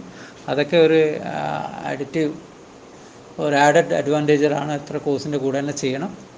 നല്ല സ്കോപ്പുള്ള ഒരു ഫീൽഡ് തന്നെയാണ്, കുഴപ്പമൊന്നുമില്ല. കേരളത്തിൽ ഒരു ഗവൺമെൻറ് സർവീസ് ജോലി കിട്ടാൻ കുറച്ച് പാടുമെങ്കിലും പുറത്ത് നല്ല സ്കോപ്പുള്ള ഒരു കോഴ്സ് തന്നെയാണ്. B.Ed ഇപ്പോൾ ഓൺലൈനായിട്ട് അംഗീകരിച്ചത് ഇഗ്നോൻ്റെ B.Ed മാത്രമേ അംഗീകരിച്ചുള്ളൂ. ഇഗ്നോ B.Ed ചെയ്യണമെങ്കിൽ TTC നിർബന്ധമാണ്. TTC കഴിഞ്ഞവർക്ക് മാത്രമേ ഇഗ്നോ B.Edന് ഇപ്പോൾ ചെയ്യാൻ പറ്റുള്ളൂ. വേറൊരു ഓപ്ഷൻ ഇല്ല. ഓക്കെ, അപ്പോൾ ഓൺലൈനായിട്ട് ചെയ്യാനാവില്ല. TTC നമ്മുടെ അടുത്തുണ്ടെങ്കിൽ നമ്മൾ ഇഗ്നോ B.Edന് അപ്ലൈ ചെയ്ത് അത് അംഗീകരിച്ചിട്ടുണ്ട്. അത്ര തന്നെ. +2 കഴിഞ്ഞ് കൊമേഴ്സ് കഴിഞ്ഞ് ഡിഗ്രി എടുക്കാണ്ട് തന്നെ നല്ല ജോലിക്ക് കിട്ടാൻ വേക്കൻസി, സെയിൽസാണ് അവർ ഇത്. അങ്ങനെയുള്ള സാധ്യതയുള്ള കുട്ടികളെ ഞാൻ പറഞ്ഞ് അവരെ നിങ്ങൾ +2 കൊമേഴ്സിനേക്കാളും സപ്പോർട്ട് ചെയ്യുക VHSC കൊമേഴ്സ് ആയിരിക്കും. സെയിൽസ് എക്സിക്യൂട്ടീവ് അവരെ ഒരു പ്രത്യേക ഒരു കരിയറിൽ തന്നെ ഓറിയൻറ്റ് ചെയ്ത് പോകുന്നു, കമ്പ്യൂട്ടർ അക്കൗണ്ടിങ്. അപ്പം +2 കഴിഞ്ഞുകൊണ്ട് മാത്രം ഒരു ജോലി കിട്ടണമെന്നില്ല. പ്ലസ് ഏതെങ്കിലും കമ്പ്യൂട്ടർ സയൻസിൽ കുറച്ച് കമ്പ്യൂട്ടർ അക്കൗണ്ടിങ്ങോ ഒരു ഫോറിൻ അക്കൗണ്ടിങ് ഇതൊക്കെ ഒന്ന് ബ്രഷപ്പ് ചെയ്തിട്ട് ഒരു കമ്പ്യൂട്ടർ ബേസ്ഡ് ആയ ഒരു അക്കൗണ്ടിങ് ലെവലിലേക്ക് വരണം. അല്ലെങ്കിൽ ഏതെങ്കിലും ഒരു അക്കൗണ്ടിൻ്റെ അടുക്ക പോയി ഇരുന്നിട്ട് എക്സ്പീരിയൻസ് നേടണം. അത് വെറും +2കാരന് സാധാരണ ഓഫീസ് സെയിൽസ്മാനായിട്ട് സ്ഥാപനത്തിൽ കിട്ടാം എന്നതിലപ്പുറം ഡയറക്റ്റായിട്ട്, പിന്നെ +2 ബേസ് ചെയ്തിട്ടുള്ള PSC എല്ലാ എക്സാമും അവർക്ക് എഴുതാം, അത്ര തന്നെ. ഡയറക്റ്റായിട്ട് +2 കൊമേഴ്സിന് അപ്ലൈ ചെയ്യുന്ന ജോലികൾ കുറവായി. വേഗത്തിൽ ജോലി ജലിക്കാനുള്ള ഒറ്റമൂലിയൊന്നുമില്ല നമുക്ക്. നിങ്ങൾ ഇതിൻ്റെ കൂടെ തന്നെ നിങ്ങൾ എന്ത് ചെയ്യുകയെന്ന് പറഞ്ഞാൽ PSC കോച്ചിങ് ക്ലാസ്സിനൊക്കെ പോയിട്ട് ഇതാക്കുക. ഡിഗ്രി ക്വാളിഫിക്കേഷൻ ഉണ്ടാക്കുന്ന നല്ലതാണ്. എന്തെങ്കിലും സിമ്പിൾ നമുക്ക് താങ്ങാവുന്ന ഒരു ഡിഗ്രി ചെയ്യാം. ആ ഡിഗ്രീൻ്റെ കൂടെ തന്നെ PSC ചെയ്യാം, എന്നാലും നന്നാവും. അപ്പം ബയോളജിക്കൽ സയൻസ് അല്ലെങ്കിൽ ഏതെങ്കിലും നിങ്ങൾ പറയുന്ന മാതിരി ഏതെങ്കിലും തൊഴിൽ, ഇപ്പം ഫാഷൻ ഡിസൈനിങ് താല്പര്യം ഉണ്ടെങ്കിൽ വെള്ളിക്കോത്ത് ഒരു ബാങ്കിൻ്റെ സ്ഥാപനമുണ്ട്, അവർ നടത്തുന്നുണ്ട് ഫാഷൻ ഡിസൈനിങ്. അങ്ങനെ ഒരുപാട് ചെറിയ ചെറിയ കോഴ്സുകൾ ഇപ്പം ലഭ്യമാണ് നമുക്ക് ചുറ്റും. അപ്പം അങ്ങനെയുള്ള ഏതെങ്കിലും ഒരു ട്രേഡിൽ ഫോക്കസ് ചെയ്ത് പോകുന്നുണ്ടെങ്കിൽ അതും സ്വയം തൊഴിൽ കണ്ടെത്താൻ പറ്റും. അല്ലെങ്കിൽ PSCൻ്റെ +2 ലെവൽ PSC എഴുതാം, ഡിഗ്രി ലെവലെത്താം. ഒരു ഡിഗ്രി ക്വാളിഫിക്കേഷൻ നേടുന്നതായിരിക്കും നല്ലത്. BSc MLT ഡിഗ്രി കോഴ്സാണ്. മറ്റ് DMLT ഡിപ്ലോമയാണ്. ഡിപ്ലോമ 2 വർഷമാണ്. DMLT ഡിഗ്രി 4 വർഷമാണ്. 4 വർഷം എന്നാണ് എൻ്റെ ഒരു അറിവ്. 4 വർഷം തോന്നുന്നുണ്ട് ഡിഗ്രി. ഒന്ന് ഡിഗ്രി ലെവലിൽ, മറ്റേ ഡിപ്ലോമ ലെവൽ, അത്രയാണ്. അപ്പോൾ ഡിഗ്രി ലെവലിലെ സ്കോപ്പിന് BSc MLT വേണം. സാധാരണ നിങ്ങളെ ഹോസ്പിറ്റലിലൊക്കെ പോയാൽ, ലാബിലൊക്കെ പോയാൽ ഈ ബ്ലഡൊക്കെ എടുക്കുന്ന ആൾ DMLTക്കാർ, ടെസ്റ്റ് ചെയ്യുന്നവർക്ക് BSc MLTക്കാരായിരിക്കും. അങ്ങനെ രണ്ട് തരം കാറ്റഗറിയാണ്. നമ്മൾ D Pharm B Pharm മാതിരി.